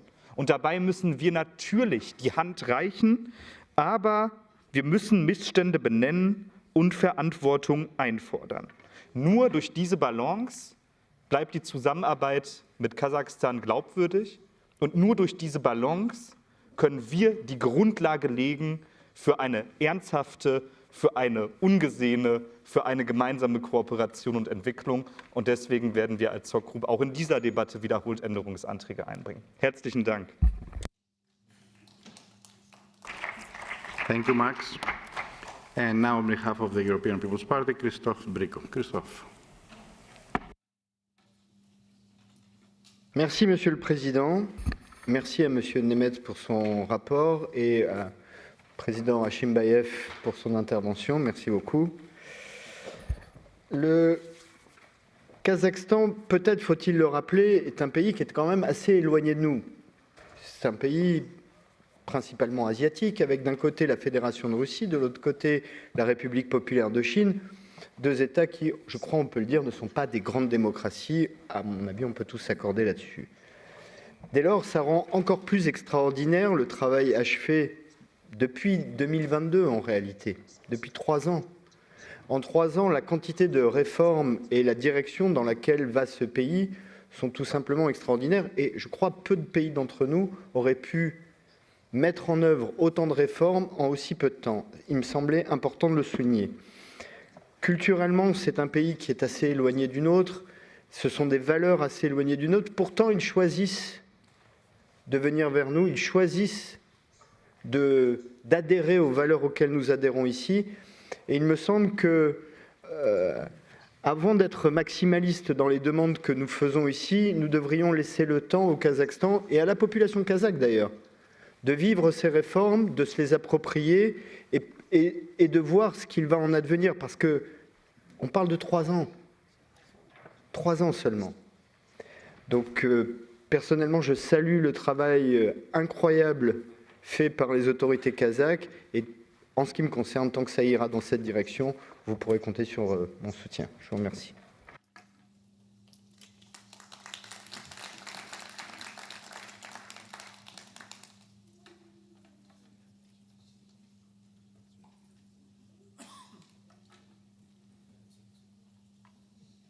Okay.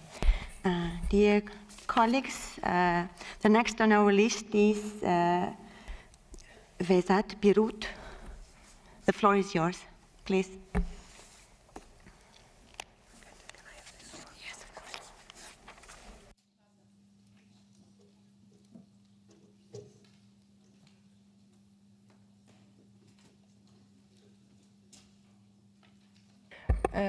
Thank you, Madam President. The Council of Europe is strong when we work in dialogue. Kazakhstan is an important partner in Central Asia. We congratulate Kazakhstan for its steps to promote human rights. We welcome reforms and we note progress. The death penalty is abolished, the Constitutional Court is back, and local mayors are elected. These are real steps for human rights. They mean more dignity, more justice, and more voice for citizens. Parliaments build trust.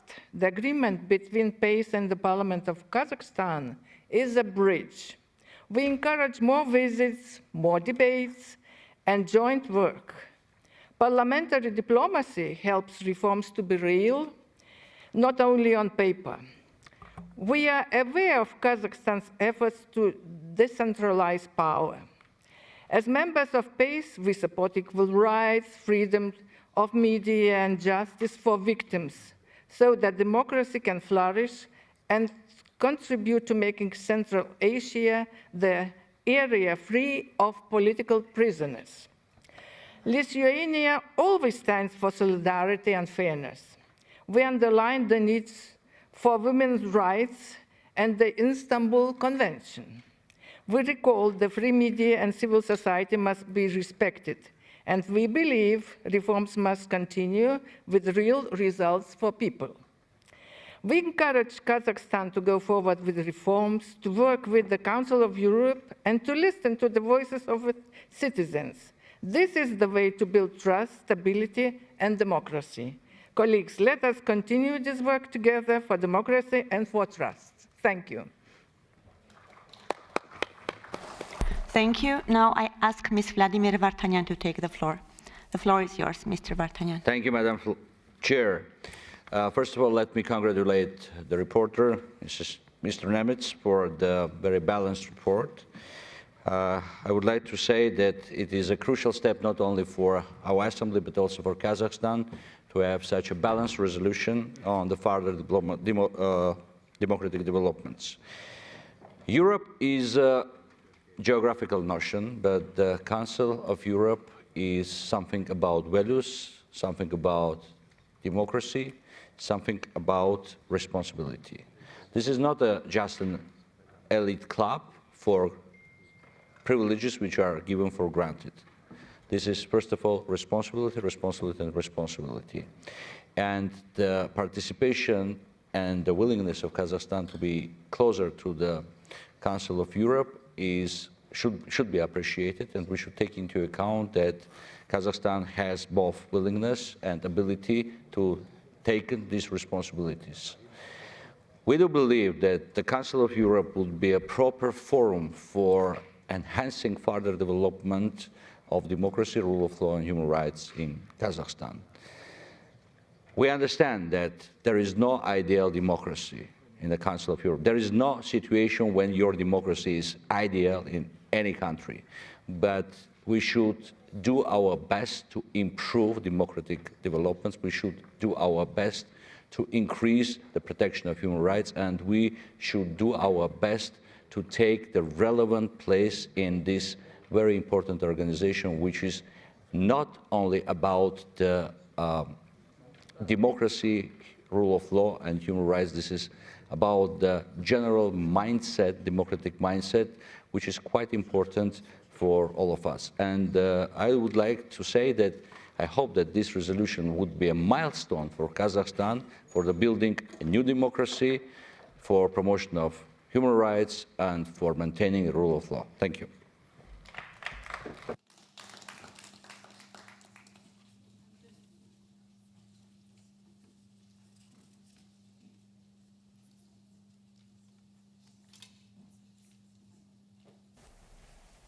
And the next speaker is Boriana Orbari.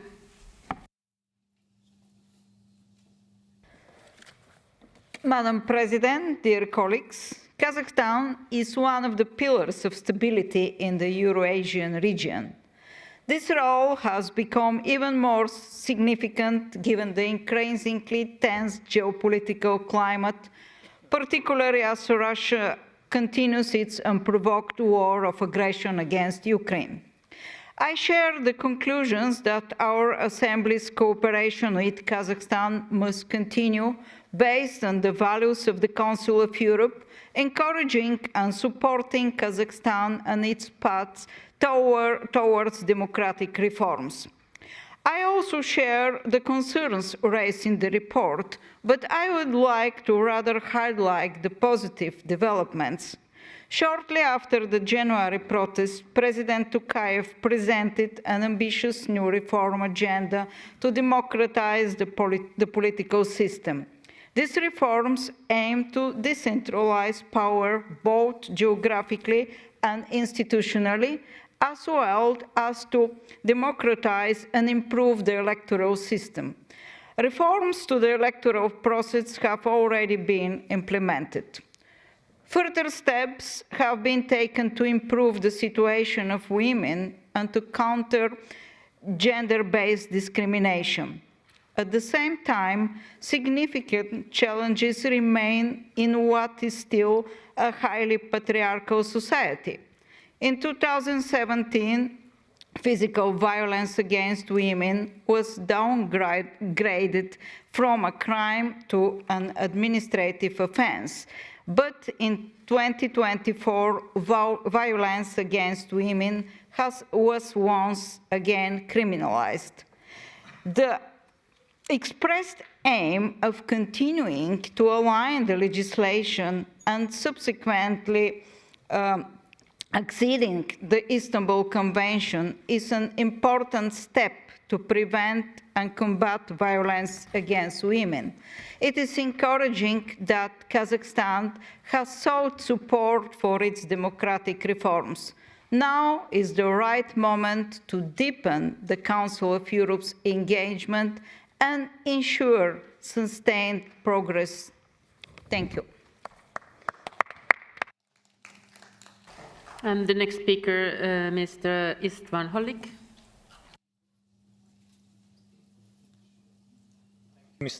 Thank you, Mrs. Chair. Dear colleagues, Kazakhstan, as the largest landlocked country in the world, plays a unique role in the Eurasian region. Due to its geopolitical position, it serves as a bridge between Russia, China, and Europe. The changes in the global economy have further increased the importance of this position. Therefore, Kazakhstan is not merely a regional actor. We acknowledge the political and legal reforms presented in the report, which demonstrate Kazakhstan's commitment to democratic transformation, the rule of law, and the protection of human rights. The abolition of the death penalty, the constitutional changes, and the opening of the electoral system are all significant steps on the path of democratic development. At the heart of these reforms lies democratic transformation, constitutional and electoral amendments, strengthening the protection of human rights, and enhancing governmental transparency. The abolition of the death penalty in 2022 was a particularly important milestone. I would like to emphasize special thanks due to Rapporteur, Mr. Zsolt Németh, who has clearly presented not only the developments in Kazakhstan, but also the broader transition in world politics. We agree with the rapporteur's conclusion that these reforms not only serve Kazakhstan's internal stability, but also strengthen the security and the cooperation opportunities of the entire region. It is therefore both right and timely that the Council of Europe seeks a closer partnership with Kazakhstan. Thank you very much.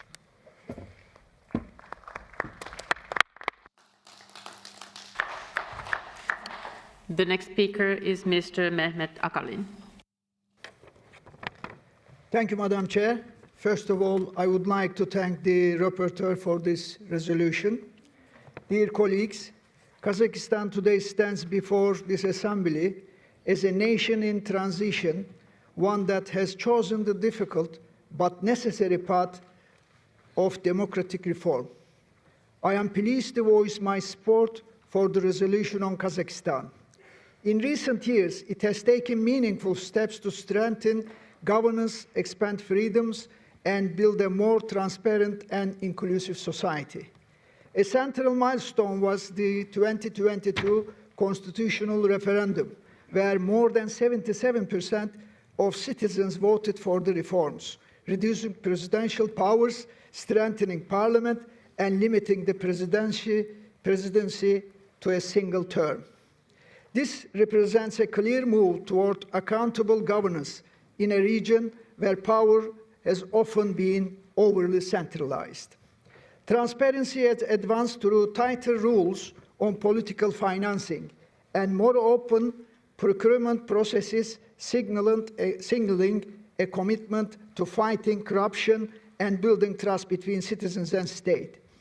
On freedom of speech, Kazakhstan has decriminalized defamation and expanded protection for independent media, giving journalists greater space to work without fear. Inclusivity has also improved stronger laws against domestic violence, expanded programs for women's participation, and policies safeguarding minority rights reflect a broader vision of democracy that protects the vulnerable. Colleagues, no democratic journey is complete, but Kazakhstan's progress is real and deserving recognition. By encouraging these reforms, we can help ensure the road to democracy continues and that Kazakhstan becomes not just a neighbor, but a partner in safeguarding our shared values. Thank you. Thank you. Next speaker, Mr. Koloman-Brenner. Dankeschön, Frau Präsidentin. Sehr geehrte Kolleginnen und Kollegen, gerade in historischen Zeiten wie diese Tage ist es besonders wichtig, dass wir die europäischen Werte und die Werte der bürgerlichen Demokratie hochhalten. Nämlich für die Bürger können nur diese Werte Freiheit und Wohlstand mit sich bringen. Und der Europarat steht ja für diese Werte, für Menschenrechte und für bürgerliche Rechte und für eine ausgewogene bürgerliche Demokratie. Ich möchte darauf hinweisen, dass in diesem wohlfundierten und ausgewogenen Bericht von Herrn Nemeth eben dieser Weg auch gezeigt wird unseren kasachischen Freunden. Das ist für uns besonders wichtig, weil wir uns ja in einer zweiten Welle von der geopolitischen Veränderung befinden, wo die Weltordnung nach 1945 in einer zweiten Welle total verändert wird und eben in diesem Raum Europa, Asien spielt Kasachstan eine besonders wichtige Rolle. Und deswegen ist es wichtig, dass wir diesen Weg fortsetzen. Deswegen ist es wichtig, diesen Dialog auf Augenhöhe, ich betone auf Augenhöhe, fortsetzen. Ich hatte persönlich das Glück und die große Ehre, in meiner früheren Funktion als Vorsitzender von den deutschen Minderheiten in Europa in Almaty einen Besuch abzustatten, auf Einladung des Rats der Völker Kasachstans. Also kann ich Ihnen nur weiterhin alles Gute wünschen für Ihren, ja, vielleicht längeren Weg in die richtige Richtung. Ich möchte meine Kolleginnen und Kollegen auch auffordern, diesen ausgewogenen und wohlfundierten Bericht zu unterstützen, auch als Signal, dass auch in solchen historischen Zeiten wir für unsere Werte gerade stehen müssen. Und unsere kasachischen Freunde zu guter Letzt möchte ich ermuntern, die Konventionen und Empfehlungen des Europarats gut zu studieren, besonders die Sprachencharta und das Rahmenübereinkommen zum Schutz nationaler Minderheiten. Herzlichen Dank. Next speaker is Mr. Jan Levitsky. Thank you very much, Madam Chair, dear colleagues. Today we reflect on the future of Kazakhstan, a country advancing along the path of democratic reforms, respect for human rights, and the rule of law. These efforts matter not only domestically, but also internationally. We commend the authorities for a policy of zero tolerance towards violence against women and children, ill treatment and corruption. This shows that protecting human dignity is a state priority. Preventive measures against torture are equally important, proof that Kazakhstan takes its obligations seriously. At the same time, civil society is beginning to strengthen, a guarantor of transparency and accountability. We value that Kazakhstan is opening space for its growth while seeking regional cooperation. Kazakhstan remains a key partner. We encourage continued cooperation, including accession to Council of Europe conventions and the development of new areas of partnership. I would also stress Kazakhstan's role in fostering inter-ethnic harmony and national unity. The Assembly of People of Kazakhstan is a unique model that promotes dialogue, respect, and tolerance, foundations of stability. Distinguished colleagues, Kazakhstan has already advanced foreign political and economic modernization. Today, we can say it's not only declaring, but implementing reforms to build a fair and modern state. Our task is to support these efforts for the benefit of Kazakhstan and the wider community. Thank you very much, Madam Chair. And next speaker is Mr. Nikos Tornaritis. Madam Chair, dear colleagues, Kazakhstan is an important pillar of stability in the Eurasian region.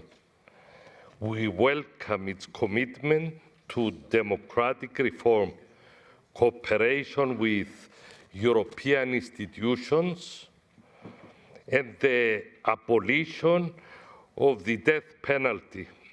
Recent reforms and the 24-27 priorities show real progress in governance, human rights, and the judicial reform. Still, challenges remain ensuring pluralism, judicial independence, free expression, and a strong civil society.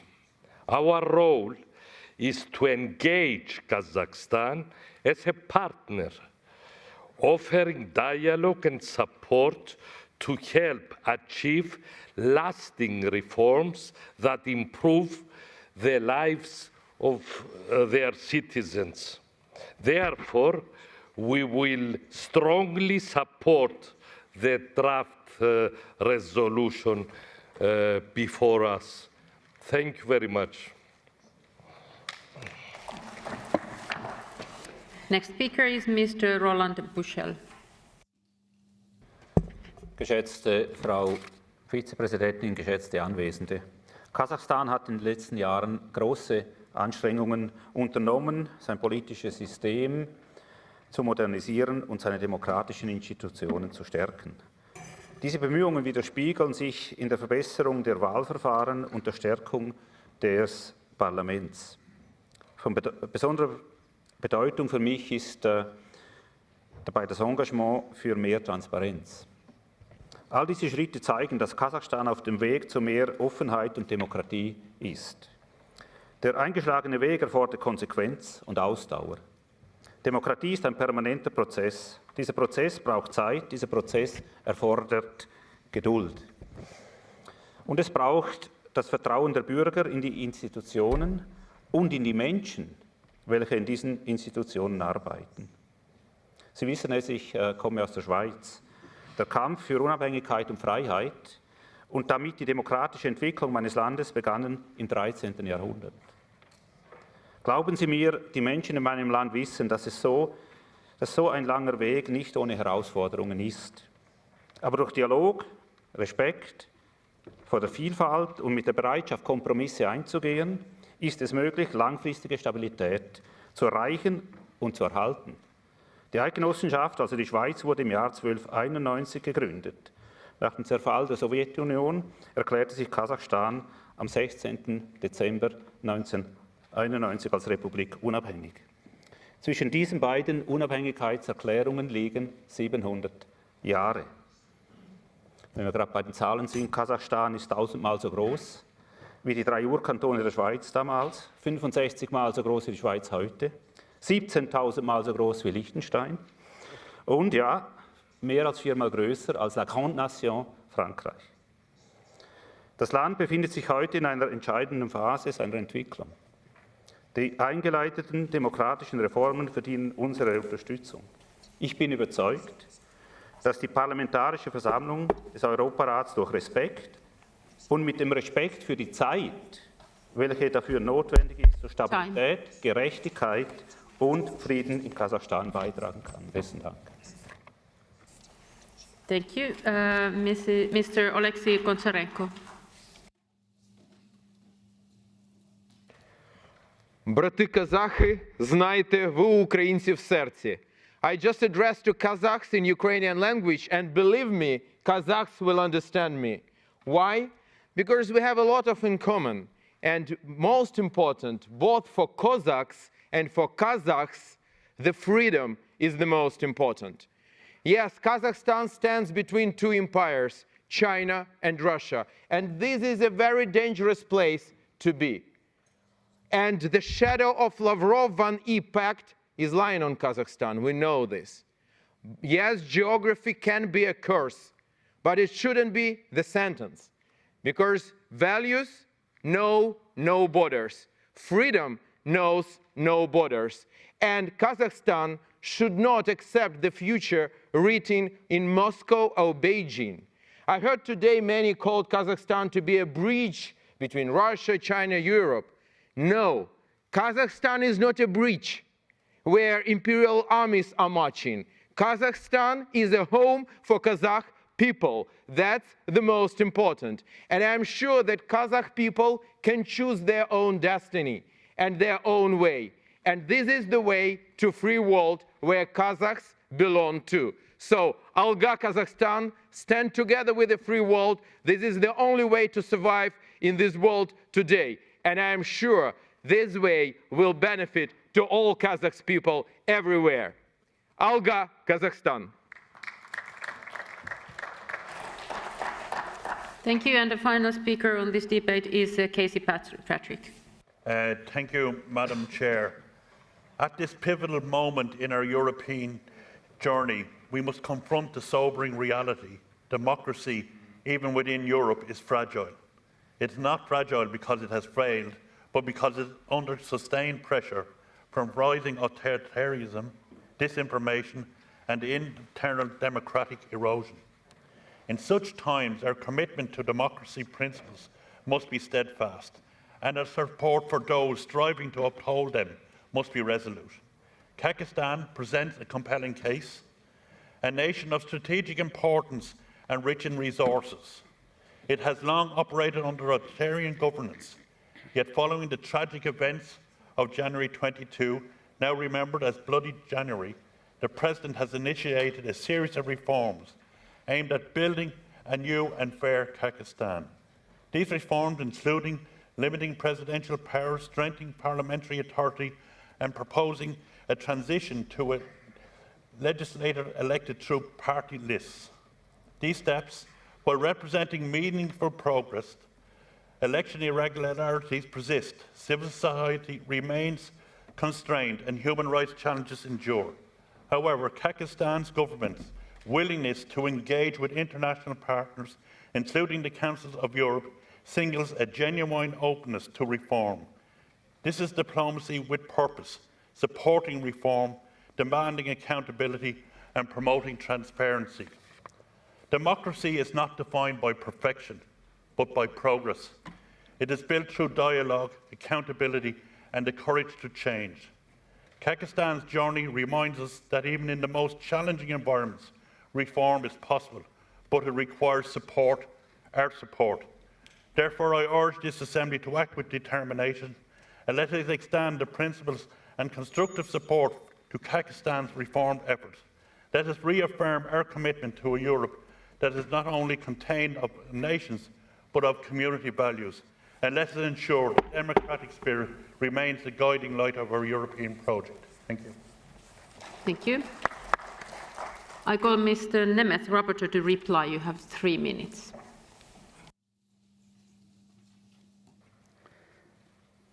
Dear colleagues, thank you very much for your contributions to this debate. It was very lively and frank. The arguments exchanged reflect the impressions of my fact-finding mission, which I have included in my report. The rationale behind it, our Assembly was not created to applaud perfect democracies. It was established to accompany societies on their journey toward democracy, human rights and the rule of law. And that is exactly the case here. Kazakhstan is an old nation, maybe a young state, navigating a very complex geopolitical environment. Despite this, it has chosen to move closer to Europe, above all by abolishing the death penalty, but similarly important, the adoption of the constitutional reforms, the strong parliamentary character of the country, engaging more actively with our conventions and our programs. These are clear signs of political will of the present leadership, headed by President Tokayev. If we disengage, others will fill the vacuum, actors who do not share our values. Therefore, it is in our strategic, very strategic interest to engage with Kazakhstan. Advocating for closer ties with Kazakhstan does not mean turning a blind eye to the things that need improvement. It means committing to partnership by acknowledging progress and setting at the same time clear expectations. Yes, this is an investment in Kazakhstan's democratic journey with the Council of Europe and in particular the Parliamentary Assembly as a trusted partner and a strategic contribution for stability in a region in our neighborhood. The presence of Mr. Asimbayev at our debate was a very strong gesture on behalf of Kazakhstan. It was, and it is, an open hand towards us. And I believe that we have to accept this open hand. That's why I would like to thank very much the whole delegation coming to Strasbourg. Thank you for your contributions. And I hope we will be able to follow the decisions of the committee, which was considering very carefully the different elements and arguments which need to be reflected in our deliberations. Thank you very much for your attention. Thank you very much.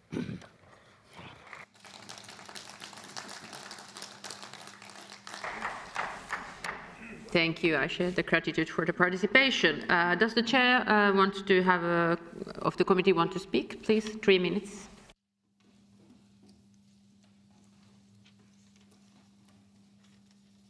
Madame la Présidente, mes chers collègues, au nom de la Commission des questions politiques et de la démocratie, je remercie mon collègue Zlot Nemet pour le travail qu'il a accompli afin de présenter cet excellent rapport.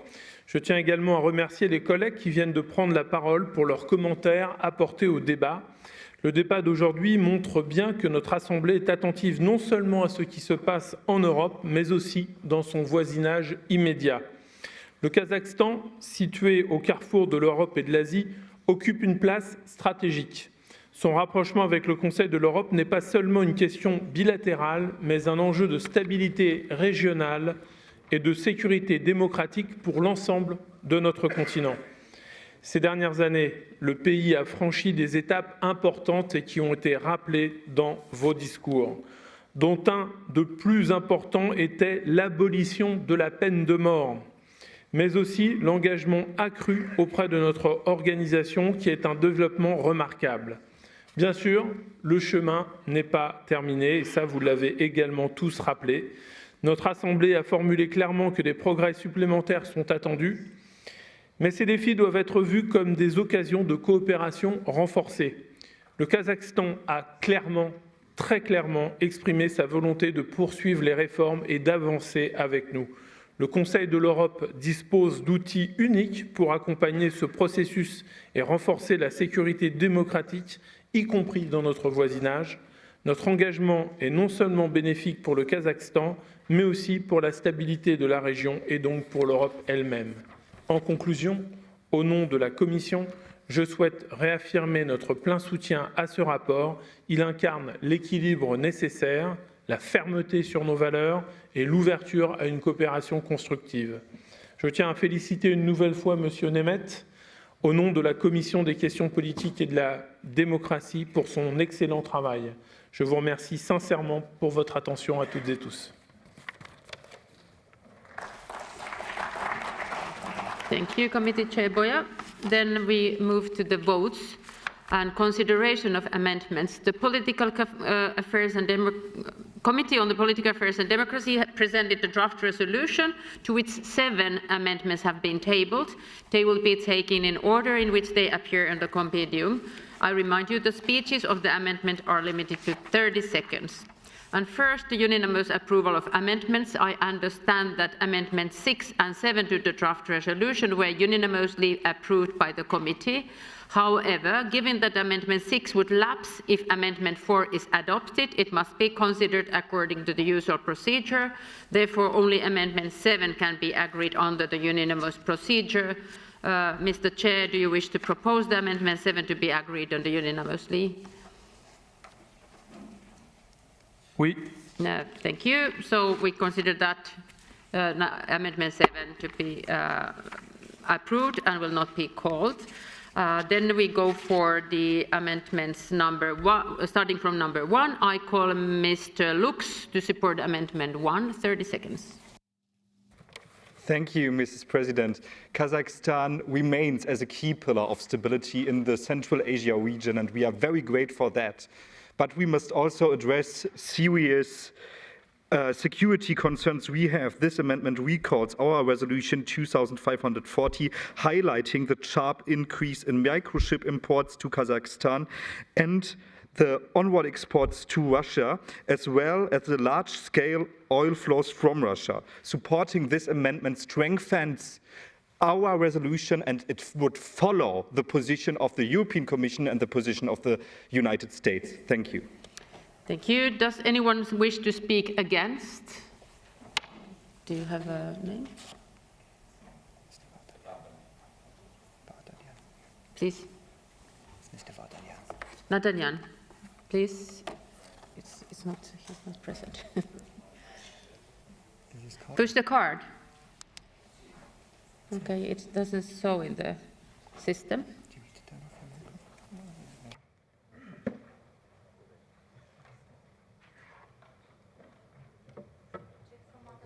Try the next one.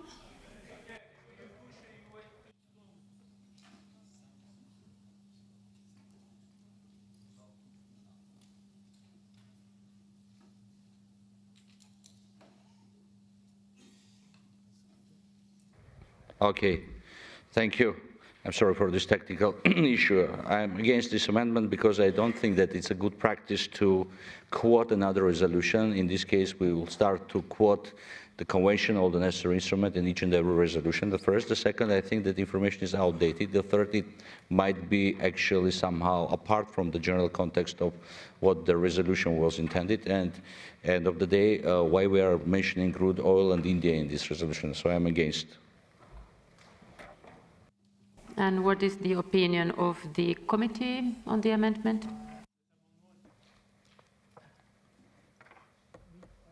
Cet amendement a été rejeté. I'm waiting for the mic.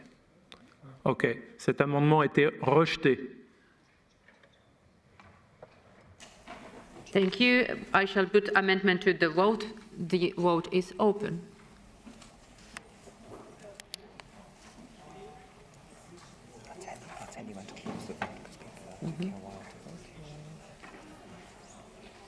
Do we see here the number? The numbers appear. No, but do we see the total here?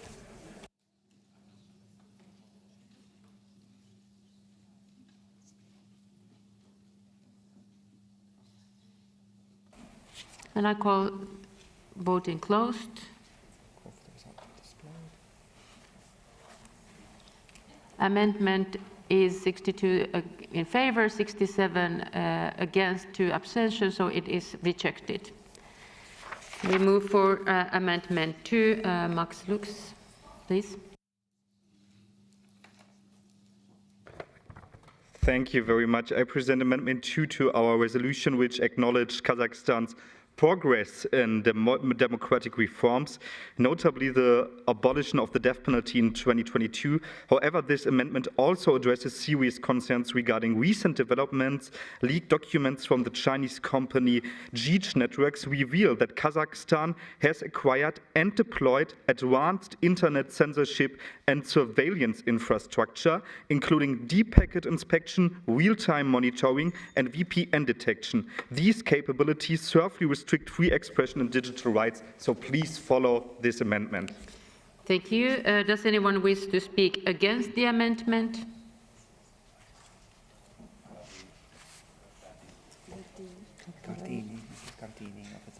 Oh, yes, Mr. Cartini. Yes. We are against because the amendment cites credible reports on digital censorship infrastructure imported from China, but there is no independent evidence of these allegations.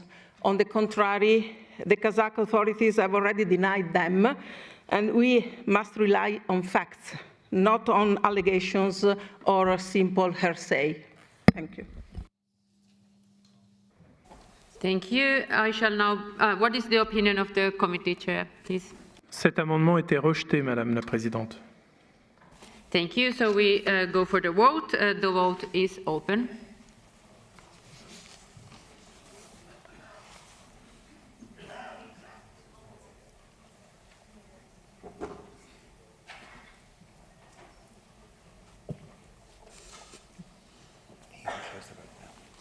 And I close the vote. The result is 63 in favor, 62 against, 4 abstention, so this amendment is passed. I move now to amendment number 3. Mr. Lux.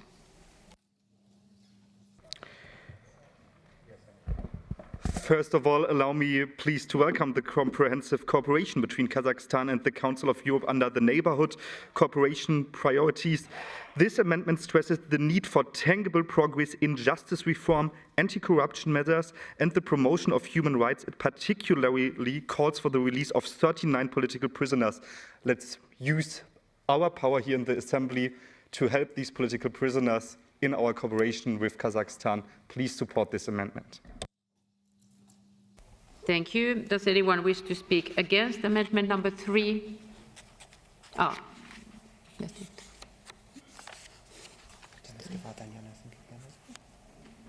Mr. Fatania, please.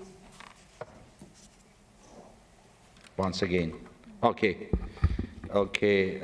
Actually, the paragraph 5 of the resolution already addresses this issue in the more general terms and actually mentioning the challenges we have. So there is no need to amend, and this is not added any added value to this resolution, so I'm against.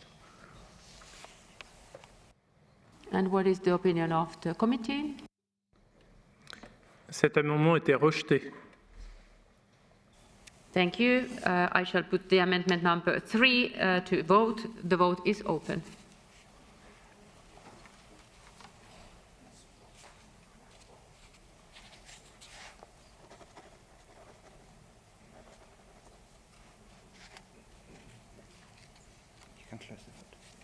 And I close the vote. Result 67 in favor, 65 against, 3 abstentions. So this amendment number 3 is accepted. Then we go to amendment number 4. Mr. Max Lux, please, 30 seconds. Thank you, colleagues. While the 2004 cooperation agreement commits to parliamentary democracy, the rule of law, and fundamental freedoms, this amendment expresses the grave concern at the repeated refusal to register the peaceful opposition party and the criminalization of fundraising by the opposition. It calls for the immediate release and full rehabilitation of imprisoned opposition leaders. A true democracy needs that you register an opposition party, and that is why I ask you to support this amendment. Does anyone wish to speak against? Yeah, Mr. Vadayan.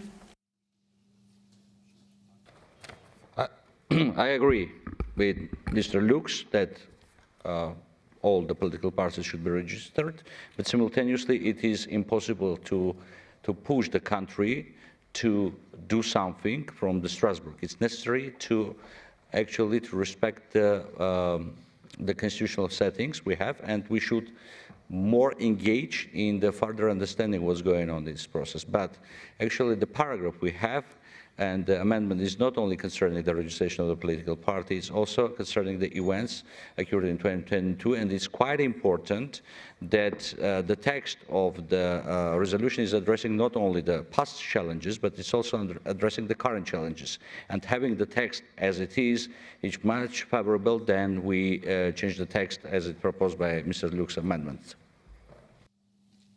Thank you. And what is the opinion of the committee? La Commission a rejeté cet amendement. Thank you. I will put this in the vote, and if this is accepted, then amendment number 6 falls. So the vote is open.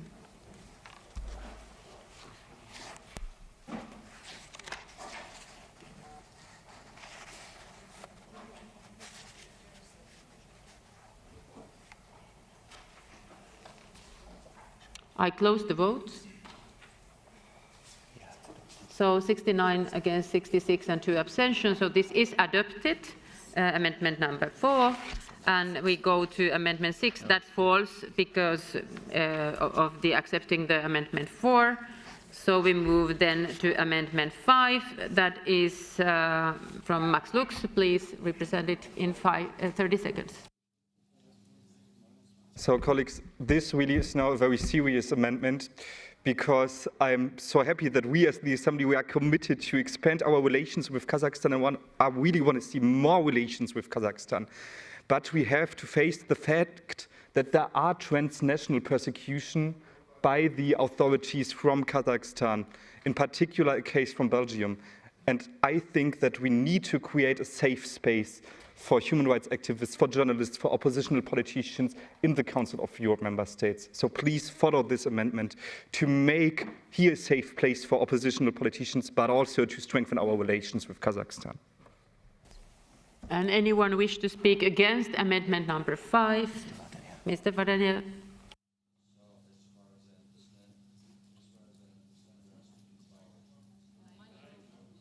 Microphone doesn't work yet. Okay.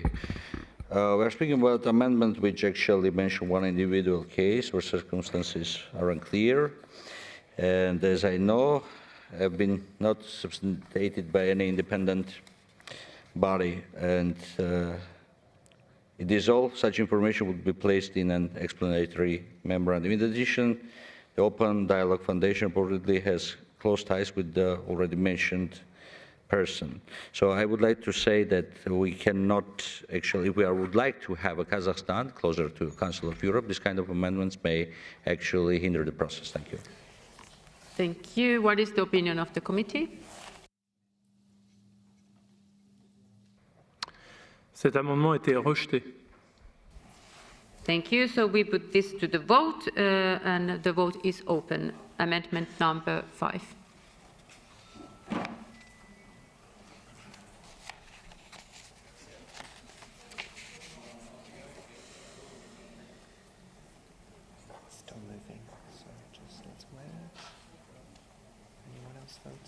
No, no, it says.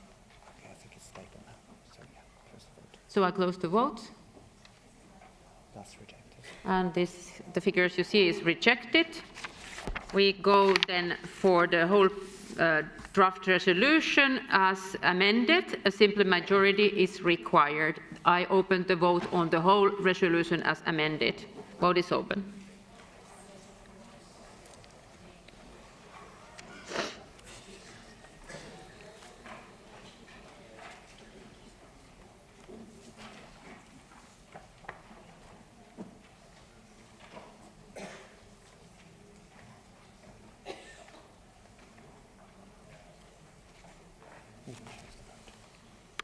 I close the vote and call for results to be displayed. We see that 130 in favor, 2 against, and 2 abstentions. The resolution is accepted.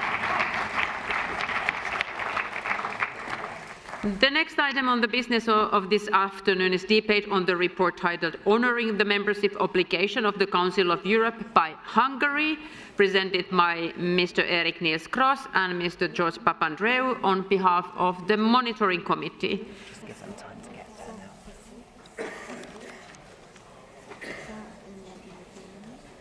Oh, they're on the front line.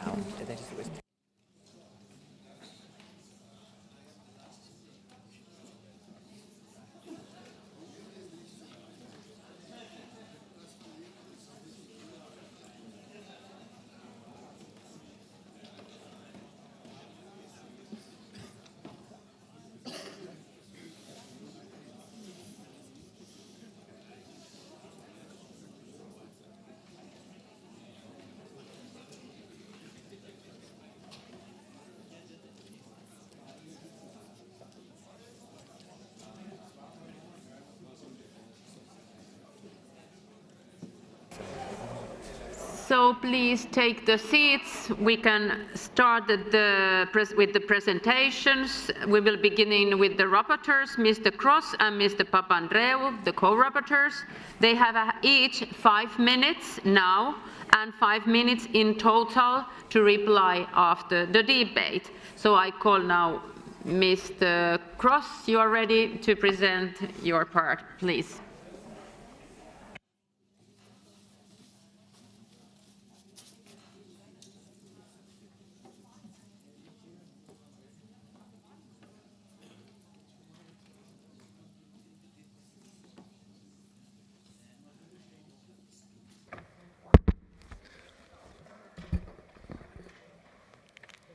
May I speak? Or? They're changing. Okay, I wait.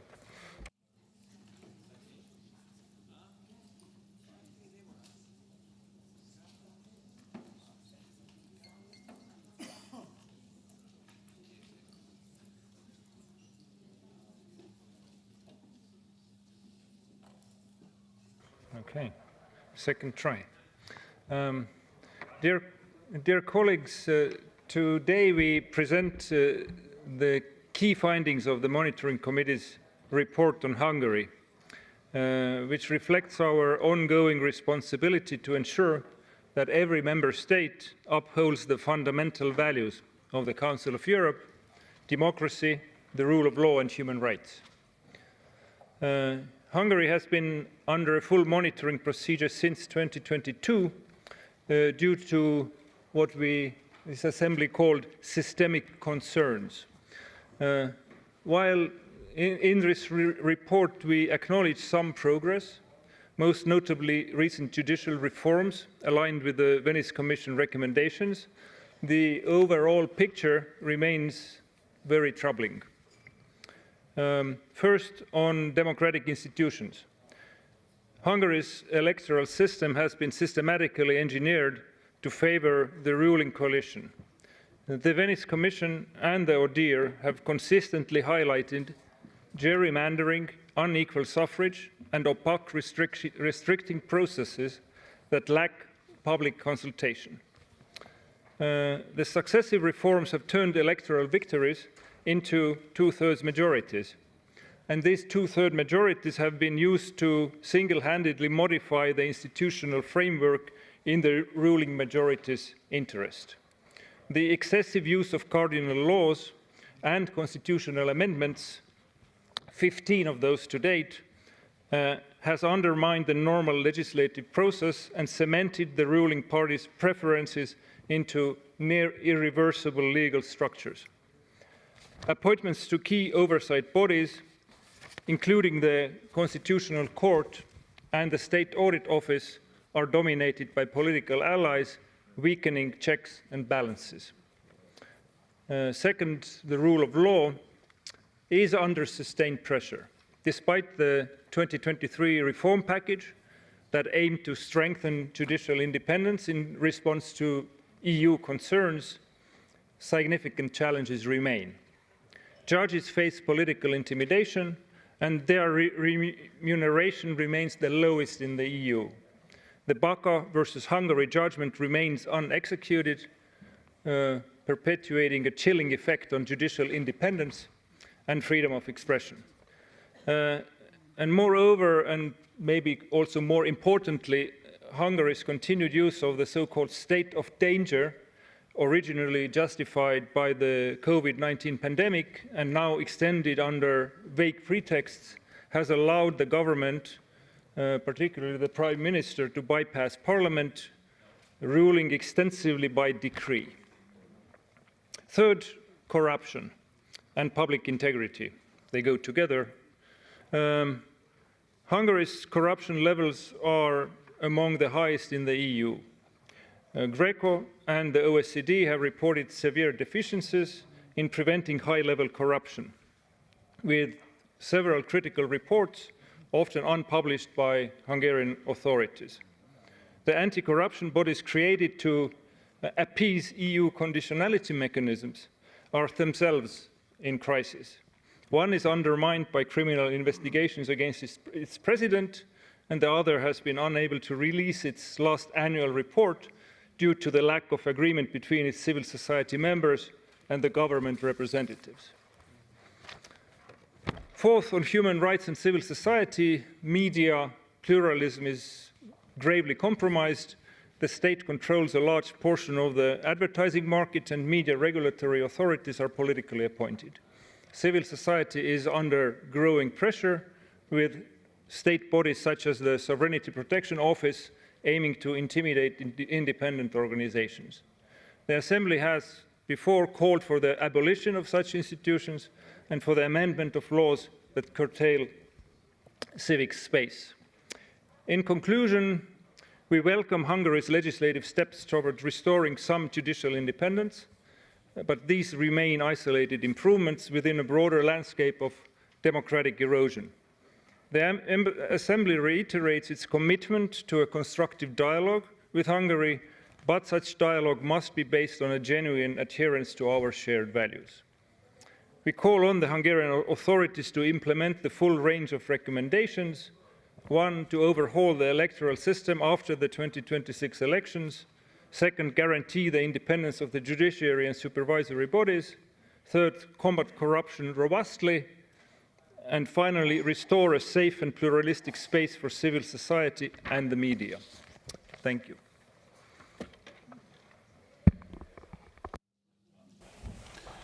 Thank you very much, Mr. Cross. And now I leave the floor to Mr. Papandreou. George.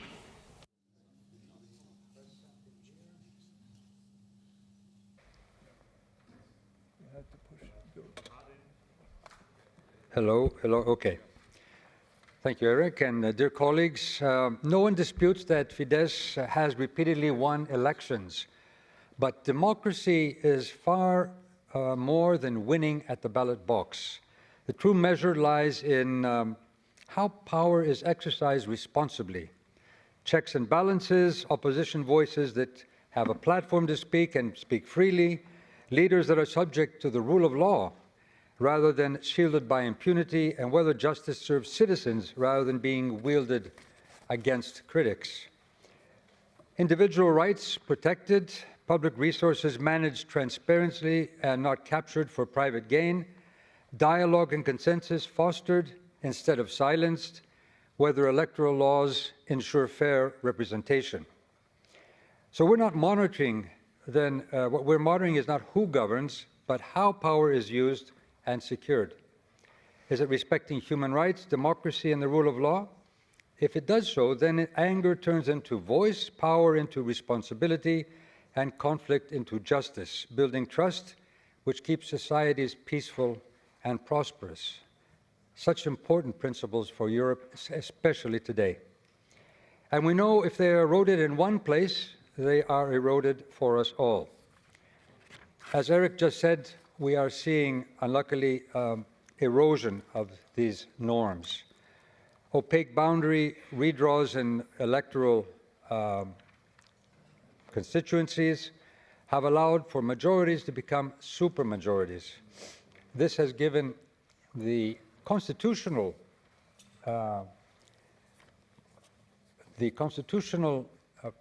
protection of a consensus, which two-thirds majority, it's the whole sense of, the whole spirit of two-thirds majority is for consensus, but with a one-party two-thirds majority, what has happened, of course, is that this has been used, weaponized for unilateral control, entrenched laws, personnel, and partisan control of institutions, even from courts to media regulators. As was said, we have the state of danger since 2020 with decrees. A concrete example was only recently when Trump, after just recently decided for a law to decide on who is a terrorist, then Viktor Orban followed him with a decree, opening up a list where he will decide who is a terrorist organization without consultation in Hungary. Judiciary is still under pressure, although some reforms have been made, it is true, but appointments, promotions, caseload transfers, salary leverage keep courts vulnerable. Even smear campaigns chill critics. As was said, we have corruption. Billions of EU funds were frozen or subject to strict conditions pending rule of law compliance, and some funds have been lost because of what the EU has seen. Media capture, advertising from the state is skewed towards allies and friends, and the Kesma conglomerate has brought together oligarchs of the media friendly to the government, which basically has muted critics. The sovereignty laws, we have the Sovereignty Protection Office, supposedly to look for foreign agents. The first organization to be examined and investigated was Transparency International. Universities and cultural institutions have been moved from the public sector to foundations. It sounds very autonomous. However, these foundations are basically controlled through the boards, through partisan positions in the boards. So they are political appointees. Assembly and of surveillance, we have, of course, the restrictions on assembly. We had the restriction for the Pride parade. However, that became a protest movement, very strong one against this restriction. And finally, Strasbourg judgments. I think Hungary is the worst as far as implementing the decisions of the court. So all this as a bottom line shows that we are seeing this amounts to an entrenched system designed to prevent real alternation in power or checks on abuse of power, and Pace has called it out as a mounting case of state capture. As Eric Cross has said, my colleague, these are recommendations in favor of Hungary. We want to see good cooperation with the Hungarian government and, of course, Hungarian society in order to have implementation, and we can move forward implementing the principles that are so dear to our Council of Europe. Thank you. Thank you very much, Mr. Papandreou. And now I will go to the debate, and I remember that the time limit is 2 minutes. And now we first have the representatives from the political groups, and I first call on Mr. Koccia from ALDE to take the floor.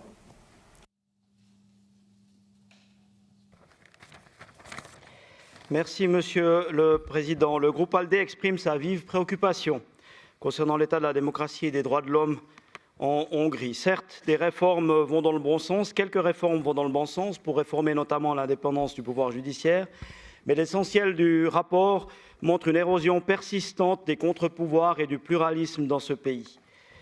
Au fond, des problèmes et des régressions tous azimuts, c'est ce que constatent les co-rapporteurs, et cela nous inquiète profondément. Nous sommes particulièrement inquiets pour les conditions des prochaines élections parlementaires, redécoupage opaque des circonscriptions, déséquilibre du financement des campagnes, règles favorisant le parti au pouvoir, représentation insuffisante des minorités, etc. Nous appelons à une réforme complète et inclusive du système électoral conforme aux recommandations de la Commission de Venise et du BIDDH.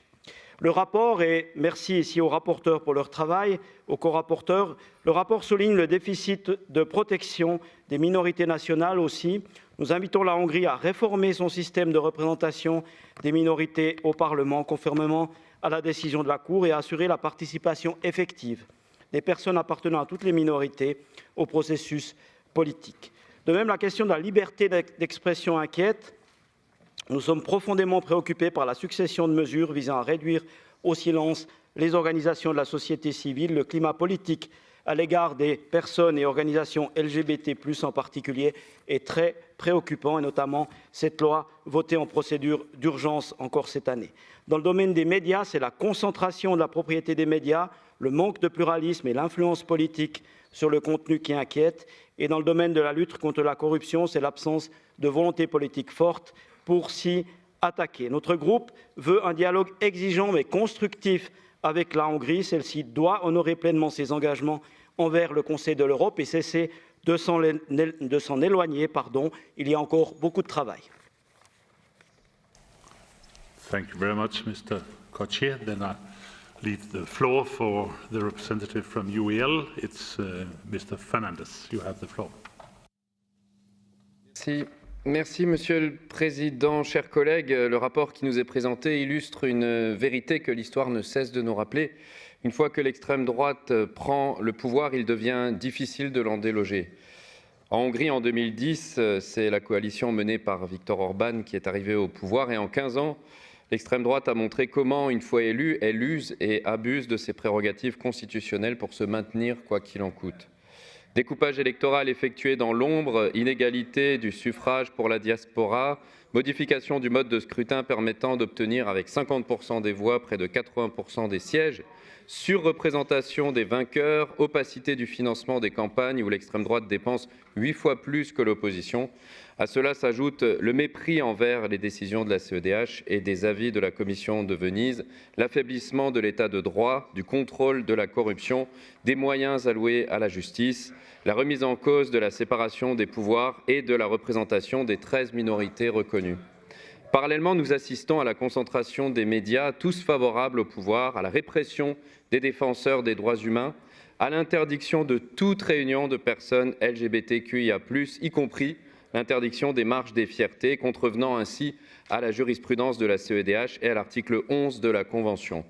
Voilà le bilan du pouvoir en Hongrie, recul des libertés, affaiblissement de la démocratie et modification des lois pour assurer sa propre survie politique. À cet instant, mon groupe de la gauche unitaire européenne souhaite remercier les rapporteurs qui permettent à notre institution d'accomplir sa mission de contrôle vigilant du respect des engagements des États membres. En ce moment même, des Hongroises et des Hongrois épuisés et désespérés face aux oppressions infligées par leur gouvernement nous écoutent. Nous leur disons « Vous n'êtes pas seuls, nous voyons ce qu'il se passe et nous vous soutenons ». Nous appelons à ce que des mesures fortes soient adoptées dans le sens du respect par la Hongrie de ses obligations, à commencer par voter en faveur de ce projet de résolution. Je vous remercie. Thank you very much, Mr. Fernandes, and I'll now ask Mr. Schenak to speak on behalf of the Socialist Group. You have the floor. Danke sehr, Herr Präsident. Als ich vor einigen Jahren in diesem Plenum den Antrag stellte, ein Monitoringverfahren über Ungarn zu eröffnen, wusste ich noch nicht, welche großartigen Berichterstatter wir dafür bekommen. Deshalb möchte ich beiden Berichterstattern für Ihren Bericht herzlich danken. Eine großartige Arbeit, die Sie hier gemacht haben, die Sie hier vorlegen. Ich kann das seitens meiner Fraktion nur voll unterstützen. Die Situation in Ungarn ist, und es ist ein Nachbarland Österreichs, ist wirklich eine krasse Situation. Man muss bedenken, dass seit 2020 werden mit Sonderrechtsverordnungen, die eigentlich auf ein Gefahrenmoment abzielt, regiert. Man kann Gesetze ganz einfach außer Kraft setzen. Es gibt ein Amt zur Schutz der Souveränität der Justizreform und der Wahlrechtsreform. Und es gibt, und das finde ich ja immer besonders intransparent, eine Stiftung zur Verwaltung des öffentlichen Vermögens, zudem hat nur niemand Einblick und keinen Überblick. Insgesamt ist die Luft in Ungarn sehr dünn geworden.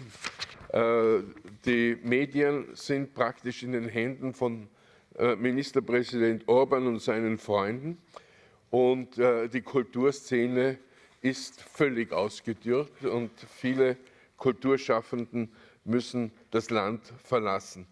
Und wenn wir dann noch anschauen, wie die Wahlgesetze ausschauen, die ja nicht mehr dem Mehrheitsprinzip und der Proportionalität folgen, sondern eigentlich nur mehr ein Gunst der dominierenden Partei darstellen, so ist die Gefahr der Demokratie und des Lebens in Ungarn groß und die Zivilgesellschaft ist völlig an den Rand gedrängt. Ich kann nur empfehlen, diese Entschließung heute mit großer Mehrheit anzunehmen. Dankeschön.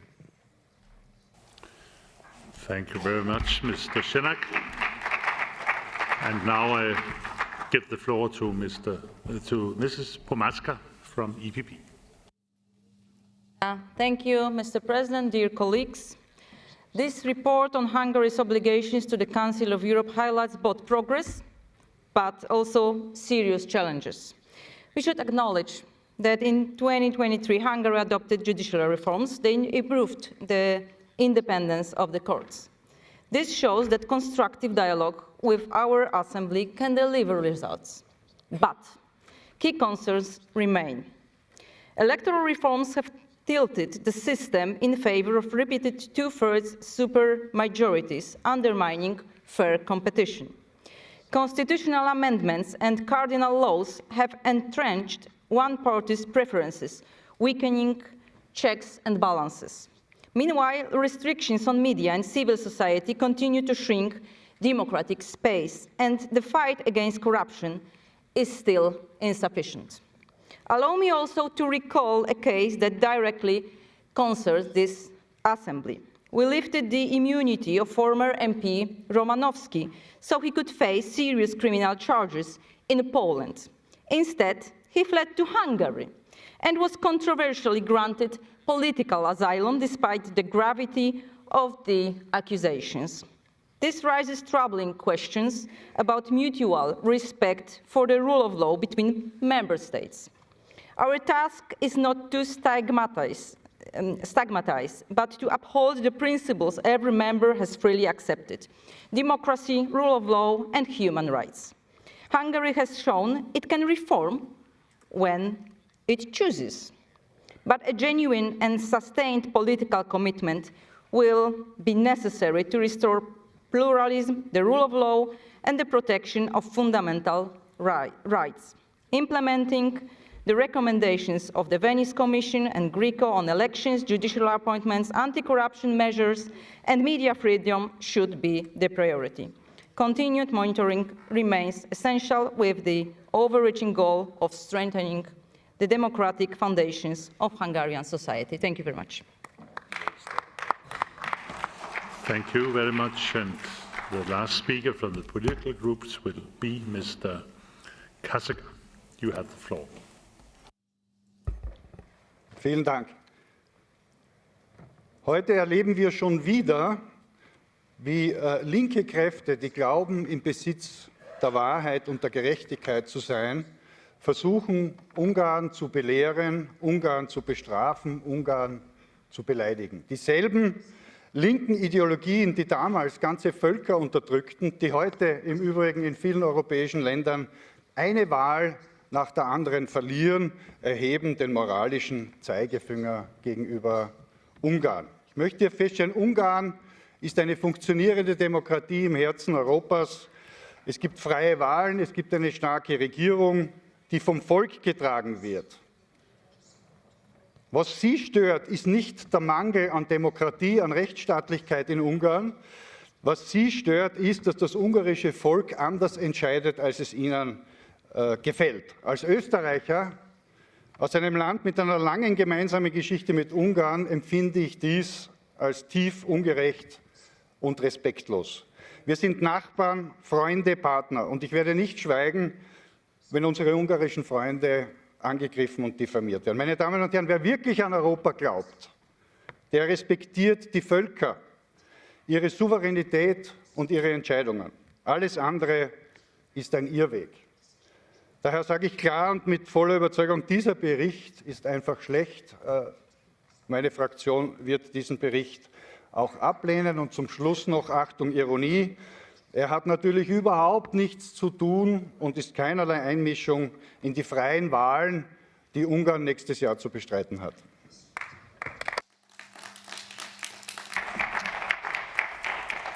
And now I call the next speaker. This is Mr. Lacroix. You have the floor. Merci, Monsieur le Président et chers collègues.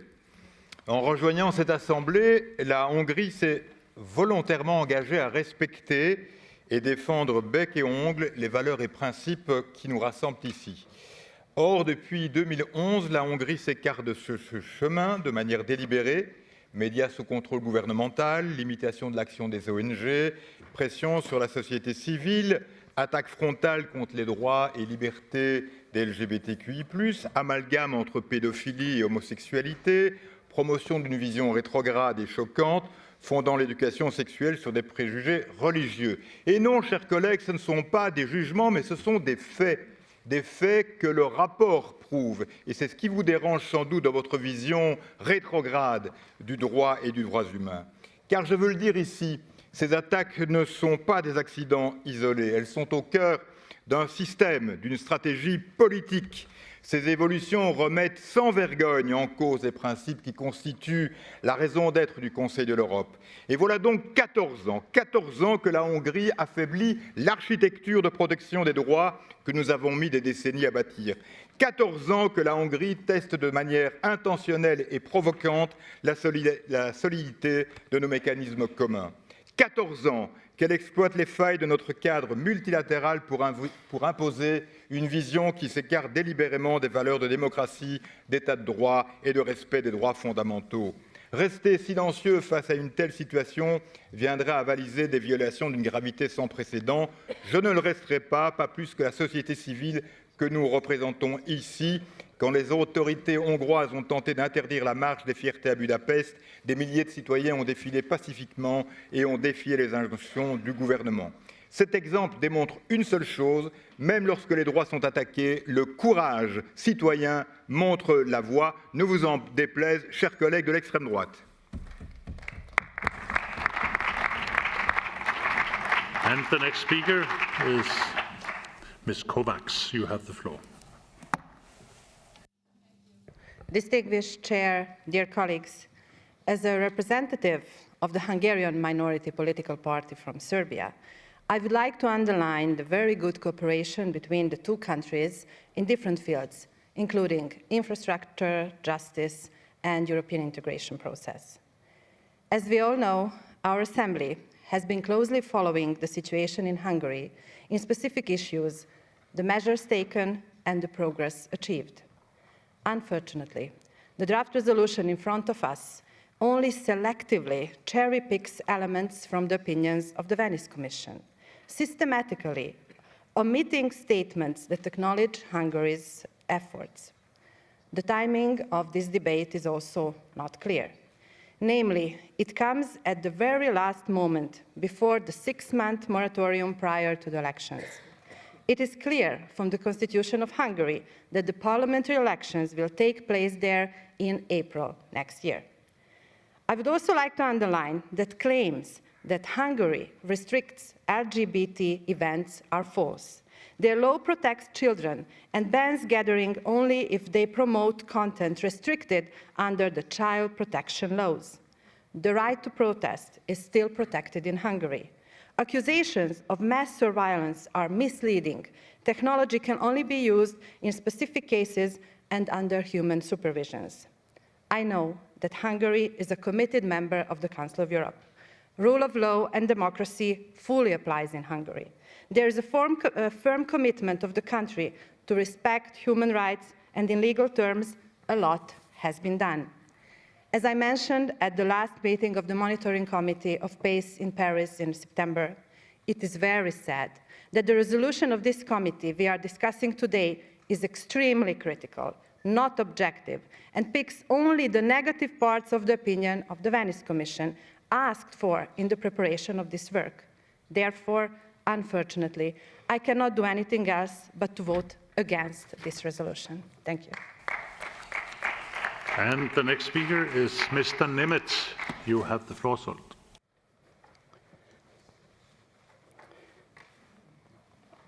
Chairperson, dear colleagues. So the Hungary bashing continues.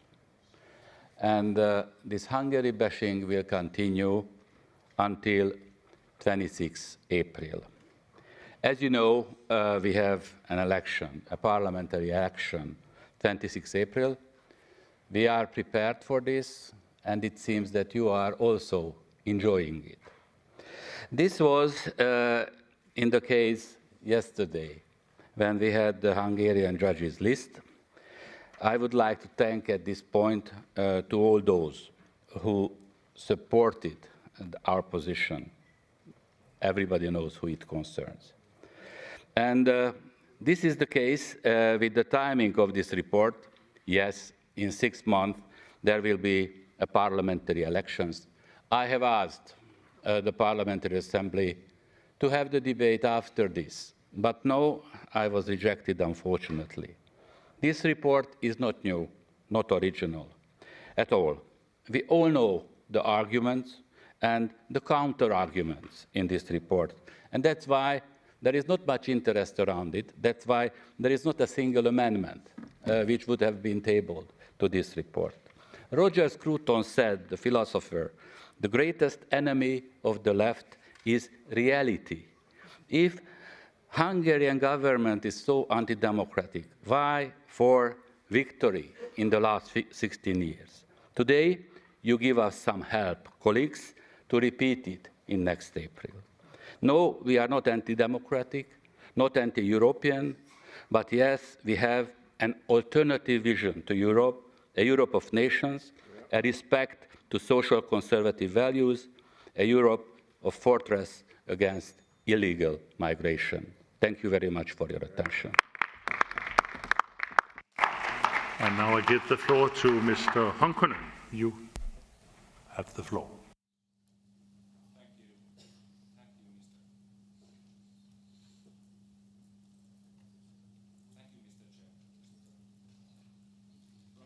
Thank you, Mr. Chair, and thank you to our rapporteurs too. The Council of Europe is a system of mutual trust and responsibility where governments and parliamentarians work together, watch over each other, and stand up for what is right.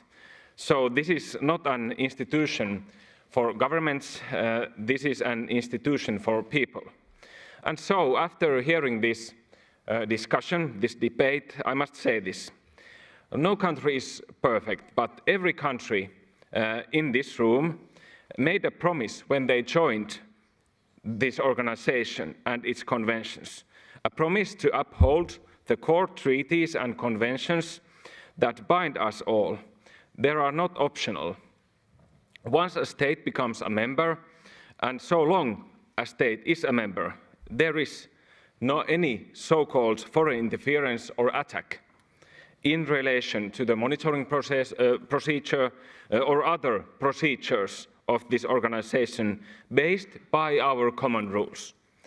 So there is no question that the commitments and agreements of this organization are binding upon its member states.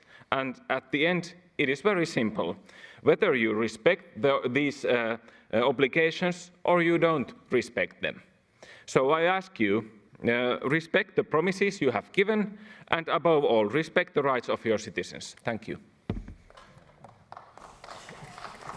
And the next speaker is Ms. Klut. You have the floor. Thank you very much, Chair. This debate is not about right or left, it's about democracy and the rule of law. And since Hungary adopted its new constitution, power has concentrated in one majority and checks and balances have been weakened. Critical voices in the judiciary, media, civil society are silenced. Democracy, rule of law, human rights, including the freedom of expression and assembly, are under threat in Hungary. The Hungarian state dominates the advertising market. Resources are channeled to pro-government media. Public service media are under government control. Journalists are instructed to promote government narratives. Some content comes directly from the Prime Minister's cabinet. Pegasus spyware has been used against journalists, politicians, and activists. Political control is being consolidated. Media pluralism is under attack. Banning demonstrations based on its content is a direct assault on fundamental rights. On the 18th of March, Hungary passed a law banning all LGBTIQ-related public gatherings, including the Pride March. This happened despite warnings from the Commissioner of Human Rights. Hungary's commitment to fundamental freedom is therefore a serious question. The Assembly calls on Hungary to act now. Please ensure an independent media council. Ensure fair and transparent state advertising and end to special legal order before the next elections. Because citizens in Hungary, they deserve a democracy that respects their rights and their voices. The international community must act to restore democracy, the rule of law and the human rights in Hungary. And that's why we are here in this plenary. I would like to end by thanking the reporters, Mr. Cross and Mr. Papandreou, for their wonderful report, and I will strongly support it. And the next speaker is Mr. Mamianen. You have the floor. Honourable Chair, dear colleagues, I want to speak about some more facts that show the pattern of behaviour of the Hungarian authorities. You all know that the Armenian army lieutenant Gurgen Markaran was murdered with an axe while asleep by Azerbaijani participant during NATO event in Hungary back then in 2004.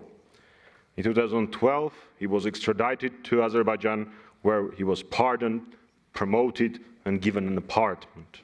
The reaction of the Secretary General of this Council of Europe was, and I quote, "Honoring a convicted murderer and transforming him into a hero is unacceptable."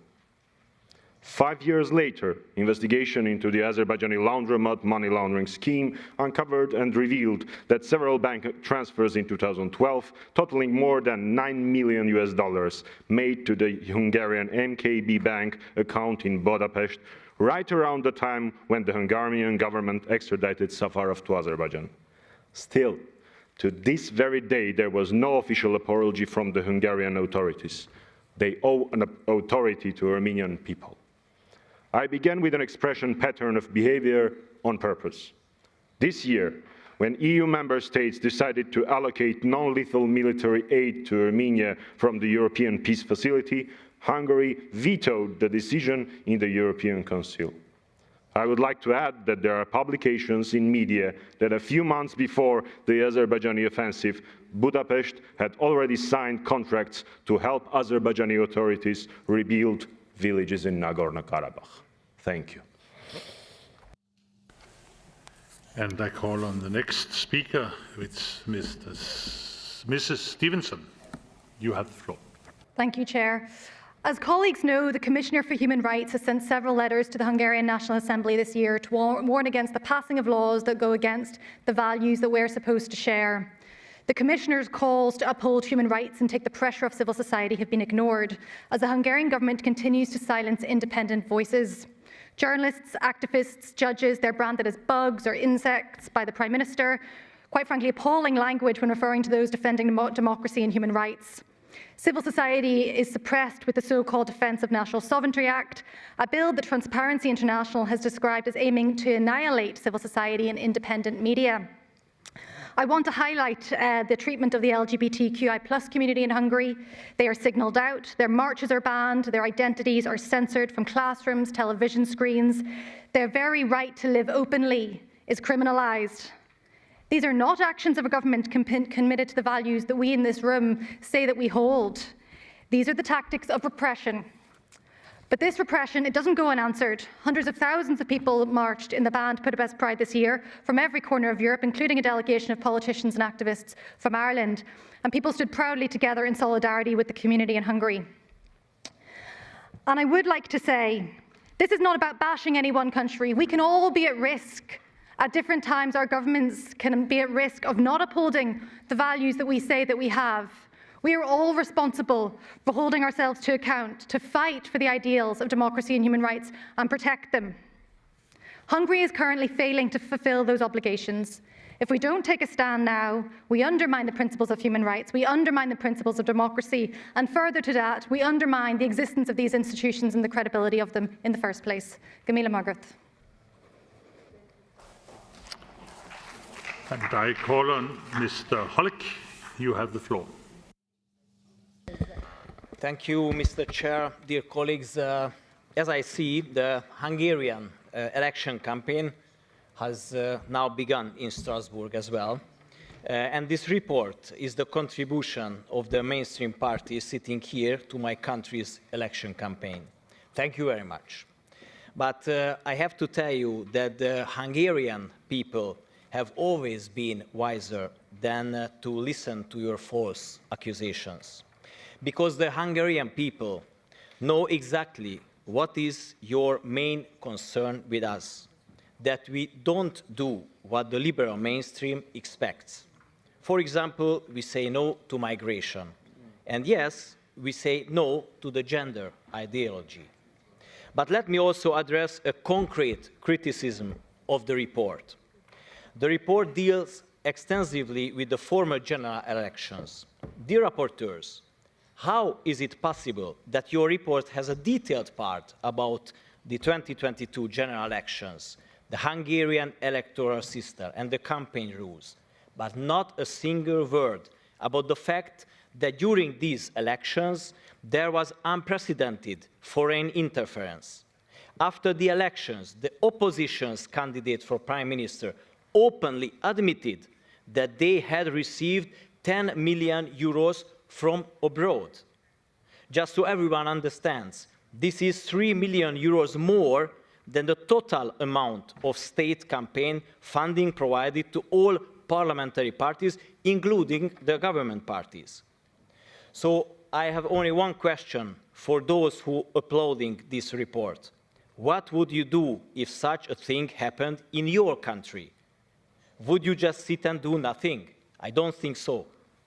And this is the context of the laws launched after the election in order to protect our sovereignty. The rapporteurs shouldn't have missed this. This specific example clearly shows that it isn't a balanced report. This is why we don't support it. Thank you. And the next speaker is Mr. Colleton. Titus, you have the floor. Thank you, Chairman, President. Colleagues, from the beginning, I will tell you that I rely entirely on the hard and objective work of our rapporteurs. I'm saying objective because the rapporteurs are reflecting in the same time both some elements of progress, and I quote the 2023 legislative reform that improved the independence of the judiciary, but in the same time important criticism and points of concern or serious concern. So definitely I will vote in favor of the resolution. In this context, I want to draw your attention on one particular important topic, that means the protection of national minorities in Hungary.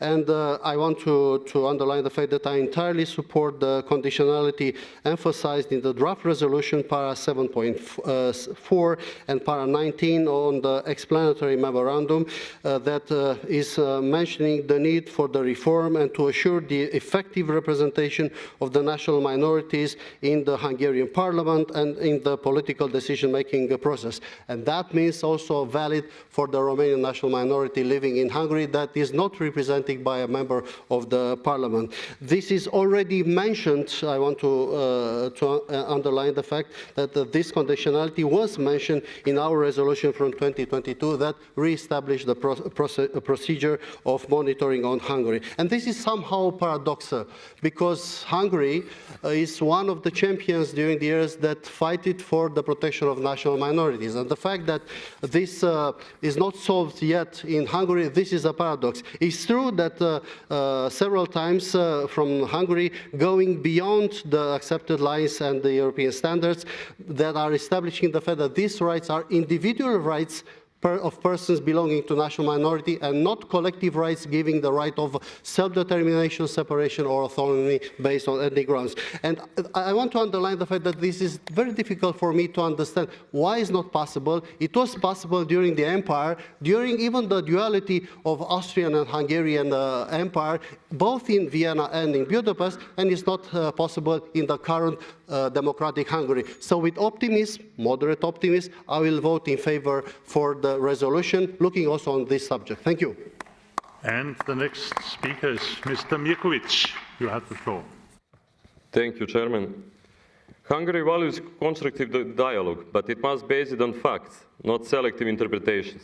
The draft resolution, unfortunately, completely ignores acknowledgement of Hungary's reforms. Its timing exposes a political attack dressed in legal form.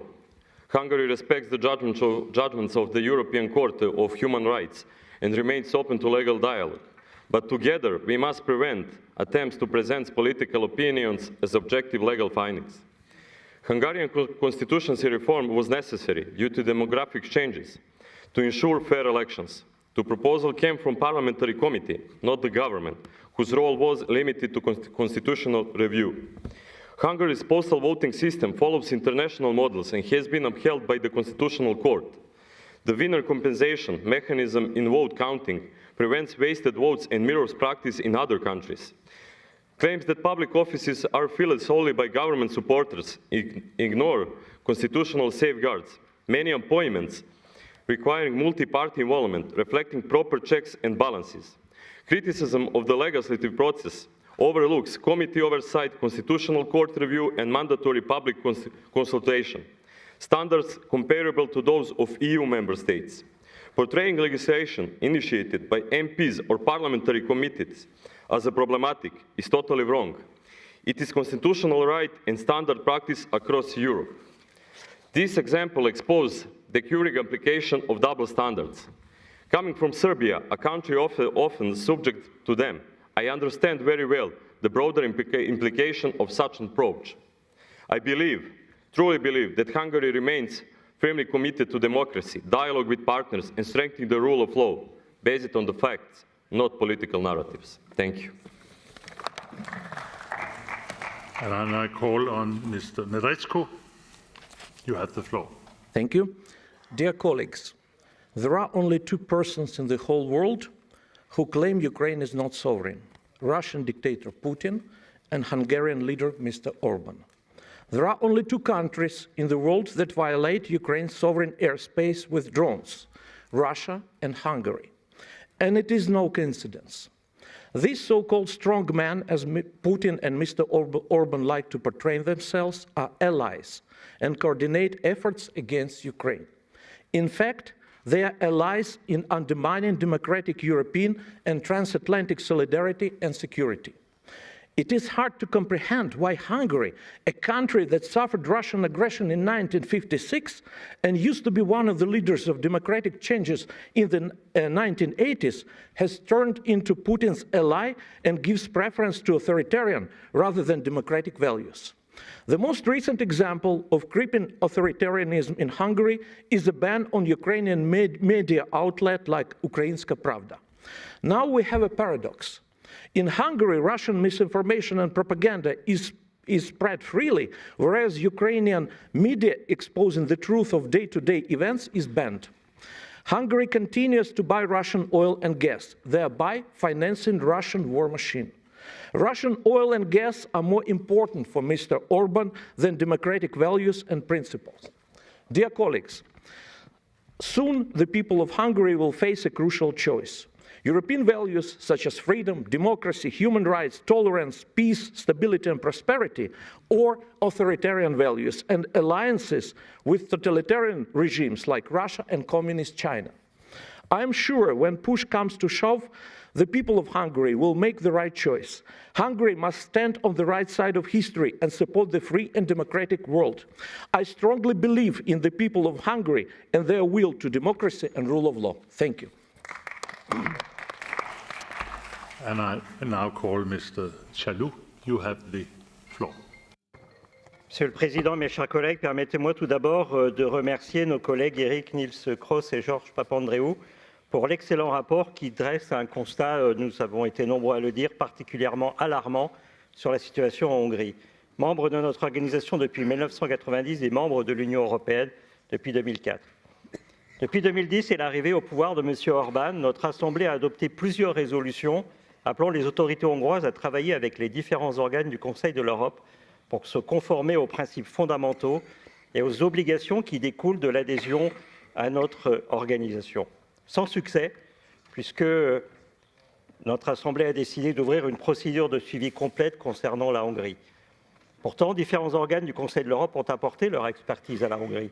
Je pense notamment au Greco, qui a présenté plusieurs recommandations pour lutter contre la corruption, particulièrement présente, notamment dans les plus hautes sphères du pays, ou à la Commission de Venise, qui a fait différentes recommandations, notamment pour réformer la loi électorale, particulièrement inéquitable.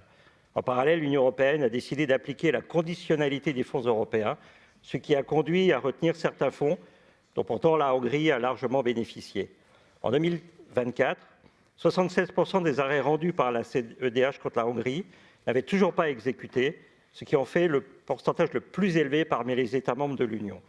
Dans ce contexte, mes chers collègues, particulièrement inacceptable, cette session doit nous permettre de renouer le dialogue avec les parlementaires hongrois pour les convaincre du bien-fondé des réformes proposées et de l'importance du respect de l'état de droit. Et je me permettrai de dire, notamment à notre collègue hongrois, qui vantait les mérites de la situation actuelle, moi j'étais parmi d'autres représentants d'organisations de jeunesse dans la fin des années 80 à Budapest, dans de grands meetings où il y avait de jeunes leaders, et notamment M. Orbán, qui venait de fonder le Fidesz, et qui appelait à manifester pour le respect du droit, pour le respect de la démocratie, des élections libres, et qui aussi demandait le soutien des étrangers, la mobilisation des personnes extérieures. Il serait bon qu'ils se rappellent aujourd'hui de ce pourquoi ils se battaient il y a maintenant 40 ans. The next speaker is Ms. Bartos. You have the floor. Mr. Chair, thank you for the floor. Dear fellow representatives, the picture painted by the rapporteurs regarding Hungary is extremely biased. Why do I think this? If you read the draft resolution, you will find a total of 2 sentences that express some positive recognition of Hungary's efforts. Otherwise, it lists increasingly serious criticism over 2 long pages. If the statement made in the last paragraph of the draft resolution were true, that there is a willingness on the part of the General Assembly for constructive dialogue, then this should also be reflected in the report in a way that acknowledges good processes and successes. But it does not to do. The report is full of hard truths and inaccuracies. I will mention just a few. The text is calling for an amendment to the law on the transparency of public life, although it has not been adopted. Regarding the salaries of judges, the draft refers to outdated sources and ignores the already ongoing 48% salary increase planned over 3 years. The draft resolution downplays the importance of the Hungarian public consultation process, despite existing laws requiring transparency, deadlines, and even penalties for ministries that fail to consult properly. Criticism of the legislative process ignores existing solid safeguards, including minority rights, committee oversight, and constitutional court review. The list is long. I could continue. We say that the goal is to strengthen the European community through mutual support and assistance to the member states. I do not see this supportive intention in this report, but I hope, I trust that this will change in the future. Thank you. And the next speaker is Ms. Simonovic-Bratic. You have the floor.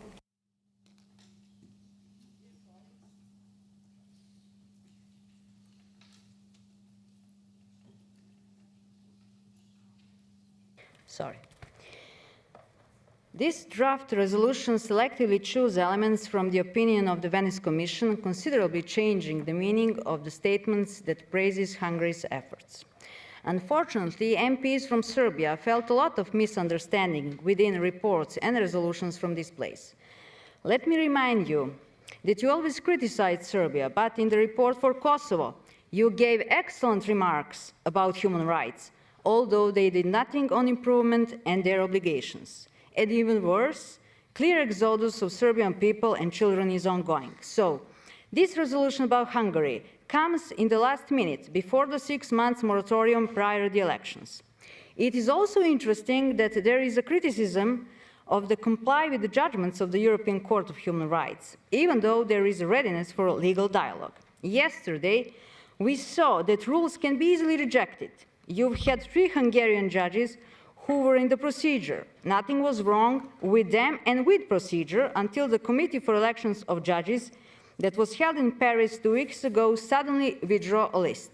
It has never happened before that during the selection of judges that the list is rejected and the candidates and the country are humiliated at the very end, with the explanation that the problem are not candidates, but the procedure. Interesting is that they were all the time by the book and procedure because they couldn't be on the hearing without prior approval. This is a clear example when political opponents disguise their political opinions as objective legal findings. Dear colleagues, we all must stand against this unwritten rule within these walls. Thank you. I now call on Ms. Juhacz. You have the floor. Thank you, Mr. Chair. Dear colleagues, let me begin by stating that in my view, this report appears to be highly biased, ideology-obsessed, and unbalanced in its approach. This is not a new phenomenon in Europe. We have seen it for years now. It tends to emerge whenever democratically elected majorities support patriotic political forces beyond mainstream left-wing spectrum. Let's touch upon some topics that have been raised in your report, such like the independence of judiciary. We have adopted and also adopting amendments to the relevant legislation that will result in a significant increase in judges' salaries. The average salary of judges will increase 48% compared to 2024 base salary. The significant progress has been recognized by the European Commission in its 2025 Rule of Law report as well. Corruption, another hot topic for our political rivals. I would invite you, please, dear rapporteurs, to consult the most recent figures of the European Commission Single Market Scoreboard. In the category of public procurement, Hungary has scored in 8 out of 12 performance indicators satisfactory. In the performance indicators, single bidder rating has been 32%, continuously improving, putting our country well before other EU member states. Additional measures have also been taken to tackle corruption in line with OECD recommendation. The possible criminal liability of legal entities for corruption offences will be broadening. The new legislation will enter into force 2026. And finally, as a committed member of the Council of Europe since 1990, I do believe Hungary deserves a correct, balanced report, admitting our achievements. Unfortunately, this is not the case here. Impossible to support. Thank you very much indeed. The next speaker is Mr. Marie. You have the floor. Chers collègues, le rapport de nos collègues Kroes et Papandreou confirme malheureusement les difficultés de la Hongrie à respecter l'état de droit, les principes démocratiques et les libertés fondamentales. Comme l'a régulièrement rappelé notre Assemblée, la situation en Hongrie ne cesse depuis 2011 de se dégrader, à tel point qu'en 2022, une procédure de suivi a été ouverte. Pourtant, les autorités continuent de ne pas tenir compte des recommandations que lui adressent les différents organes du Conseil de l'Europe et qui concernent de nombreux sujets. Parmi eux, tout d'abord, les redécoupages successifs des circonscriptions électorales qui ont eu pour seul objectif de consolider la mainmise de la coalition au pouvoir sur le Parlement. De surcroît, l'absence générale de transparence de financement des campagnes électorales et des partis politiques est régulièrement dénoncée par le Gréco sans qu'aucune de ces recommandations ne soit mise en œuvre. En outre, le climat de défiance à l'égard des juges persiste malgré la réforme de 2023. La société civile est marginalisée, les ONG sont empêchées, les droits des LGBT+ sont menacés. Tout cela témoigne du développement d'un régime illibéral en Hongrie. Cela nous montre la fragilité des principes et des valeurs que nous défendons ici et la nécessité de redoubler de vigilance face aux dérives populistes qui peuvent survenir dans chacun de nos États membres. Le respect de nos valeurs ne peut pas être une option et il est nécessaire de rappeler à la Hongrie ses engagements. L'Union européenne et le Conseil de l'Europe doivent travailler main dans la main pour obtenir des résultats et convaincre le gouvernement hongrois de mettre en place les réformes nécessaires pour lutter contre la corruption, notamment de haut niveau, et garantir l'indépendance de la justice et la liberté des médias. Pour cela, le Conseil de l'Europe a des outils pour accompagner la Hongrie. Encore faut-il que son gouvernement fasse preuve de bonne volonté, renoue avec le respect de l'état de droit et garantisse dans 6 mois un processus électoral transparent et équitable. Je vous remercie. And I now call on Madame Sebeur. You have the floor.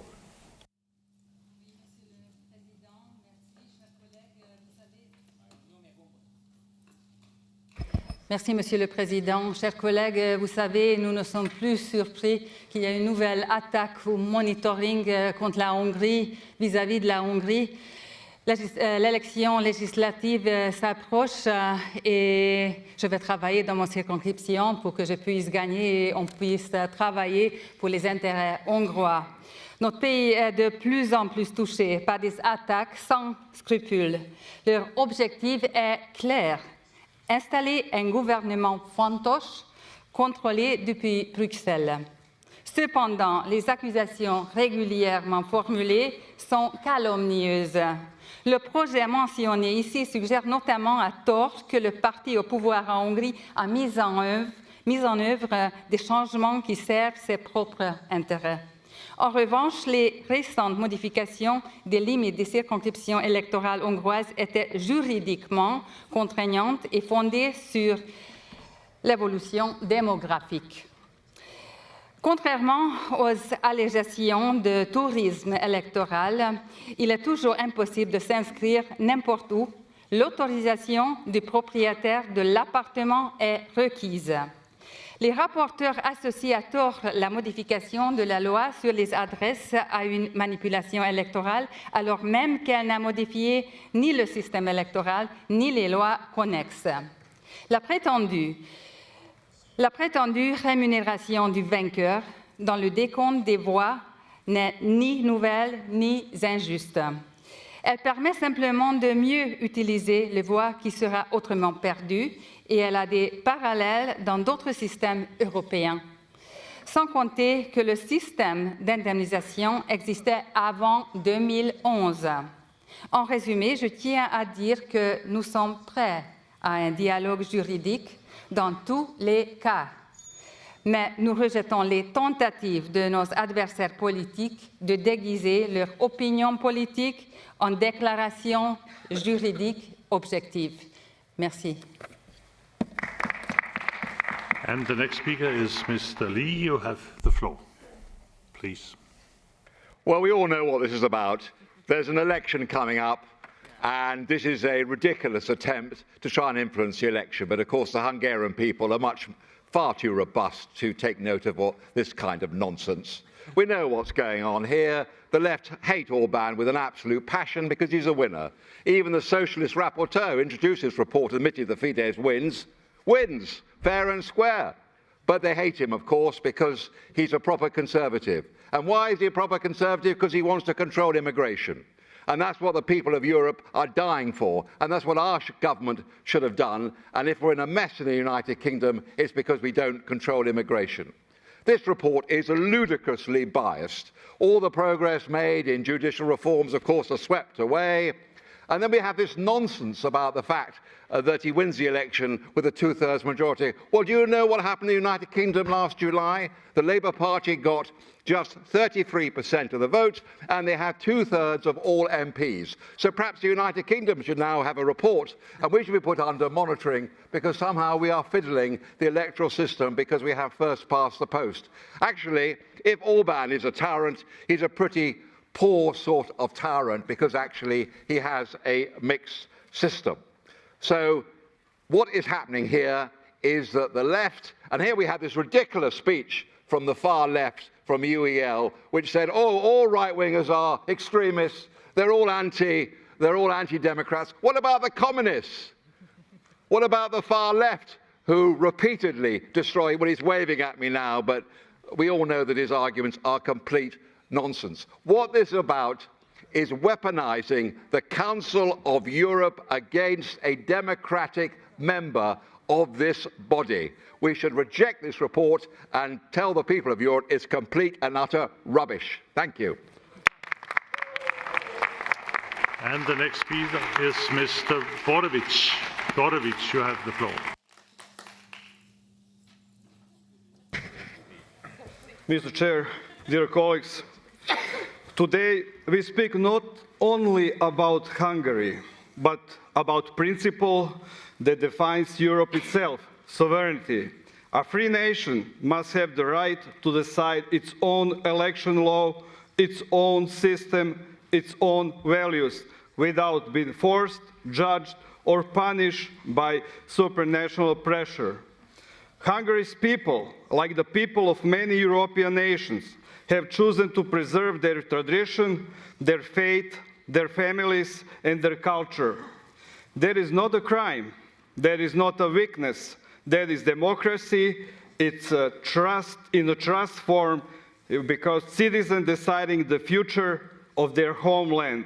But instead of respect, we see interference. Instead of dialogue, we see demands.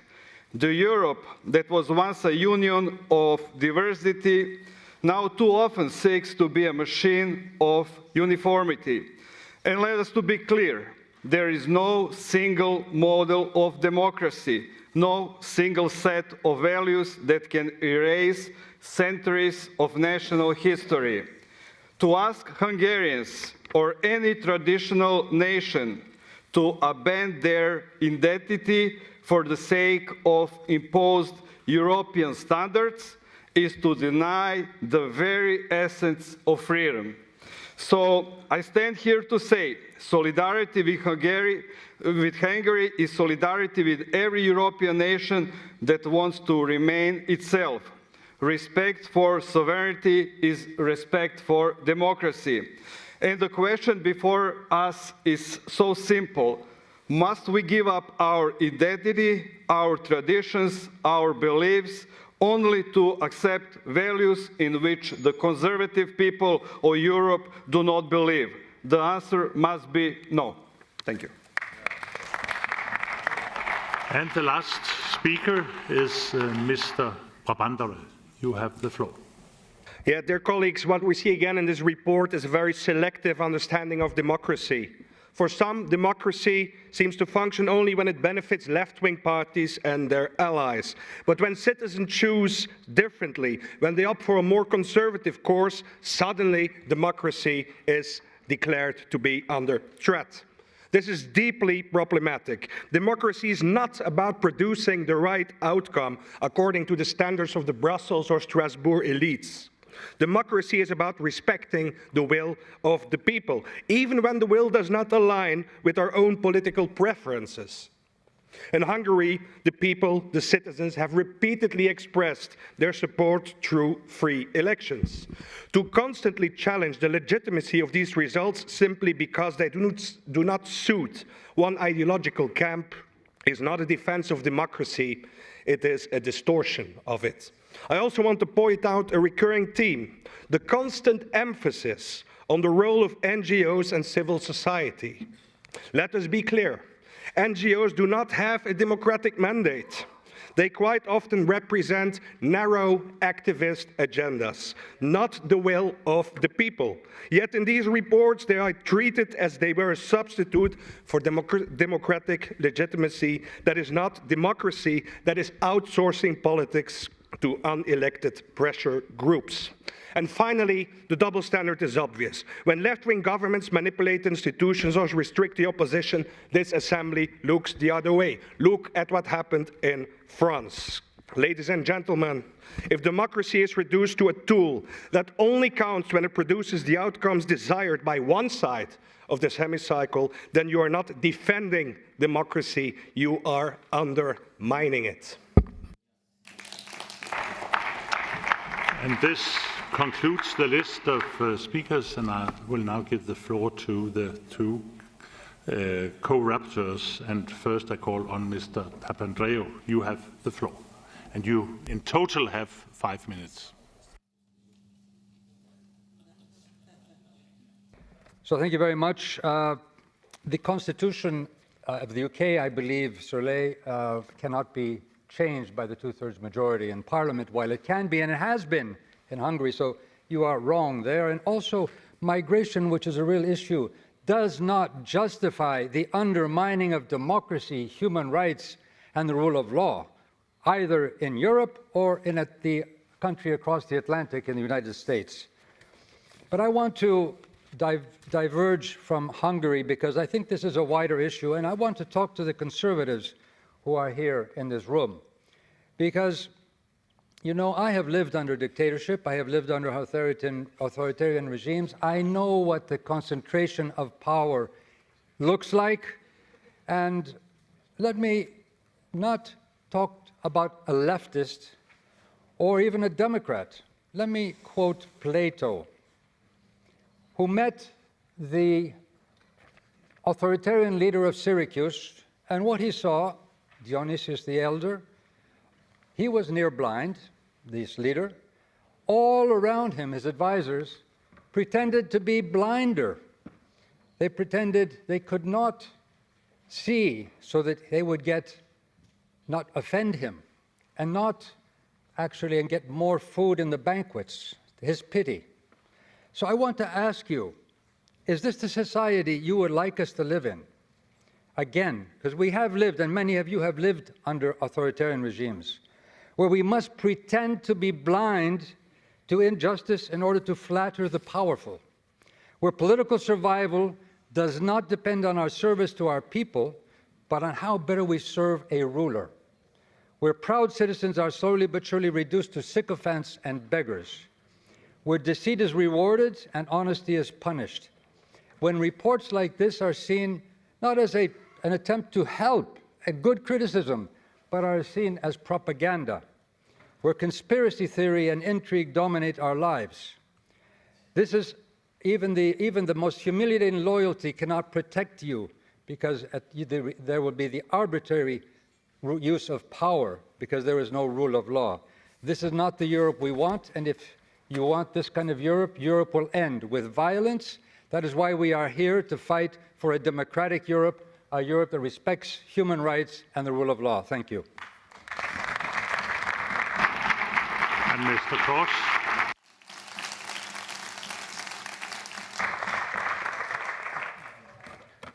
Thank you very much. I enjoyed this debate quite a bit. I think it's the first time ever anyone has accused me of being woke, which is an interesting feeling. I do not really want to start to defend the report, but I give you one example. One of you, Ms. Söber, I think, said that we do not acknowledge that EU Justice Scoreboard recognizes the progress in judicial effectiveness. And I just read you one paragraph. That's what the report, I quote our report. The judicial system in Hungary is efficient. Digitalization of the justice system is very high. Hungary performs very well as regards to the estimated time needed to resolve litigious civil and commercial cases, as well as administrative cases at all court instances. So I'm a little bit puzzled by the conservative claim that this is an attack against Hungary. I know that conservatives are rather good at attacking now and then, and I do not want to make it a sort of political, ideological thing. But I think that Hungarians know what an attack actually looks like. I have very warm feelings towards Hungary from my childhood, but you know, Hungarians and we in Estonia remember 1848 when the Russians attacked you and suppressed your uprising, and Sandor Petöfi wrote poems on freedom. We were inspired, even in my childhood, of your uprising in 1956 against the Russian tanks, when your revolutionary leader Imre Nagy was executed by the Russians. Actually, his grave was the first place I went to visit in Hungary when I went there in 1983.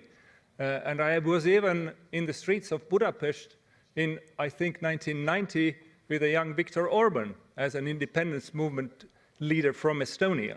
So we both know what attacks against the country means, and we are not attacking you. We are trying to, in a balanced way, describe the facts in Hungary. This comes from the hope that the Hungarian people see that, they know who is attacking them and when, and we hope that things really improve in Hungary very soon. Thank you.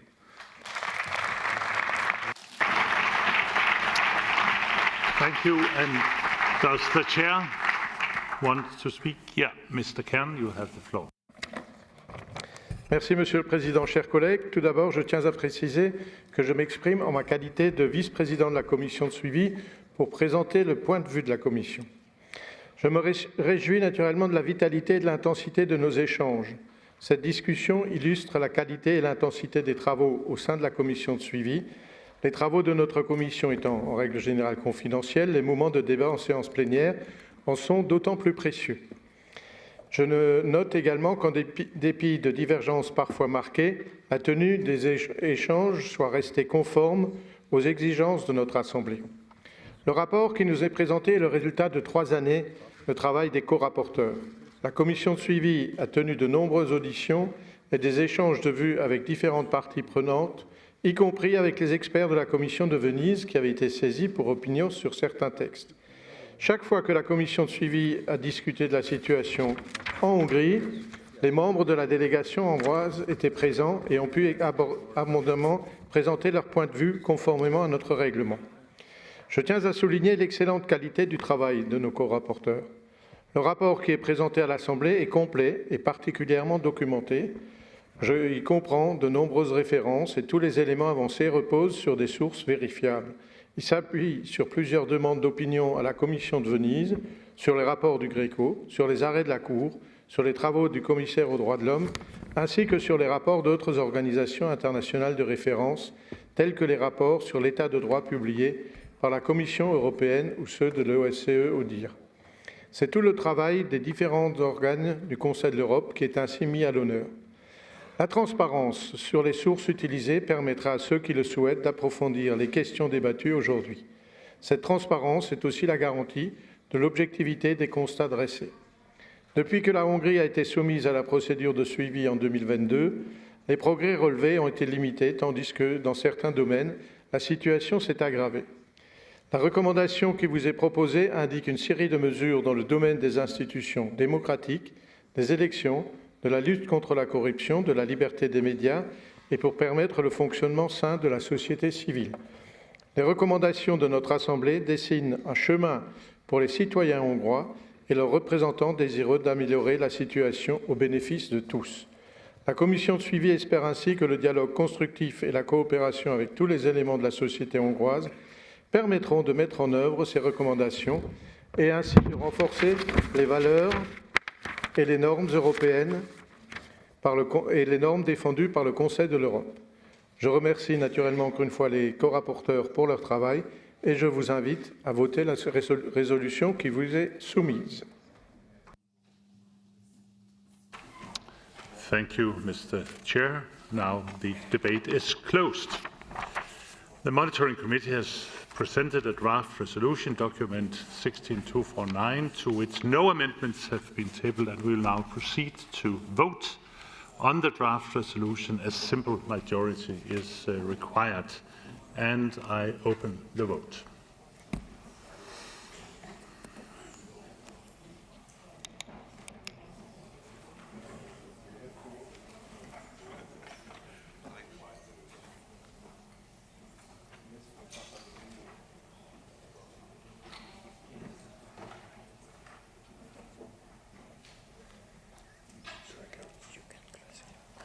And I now close the vote, and I call for the result to be displayed.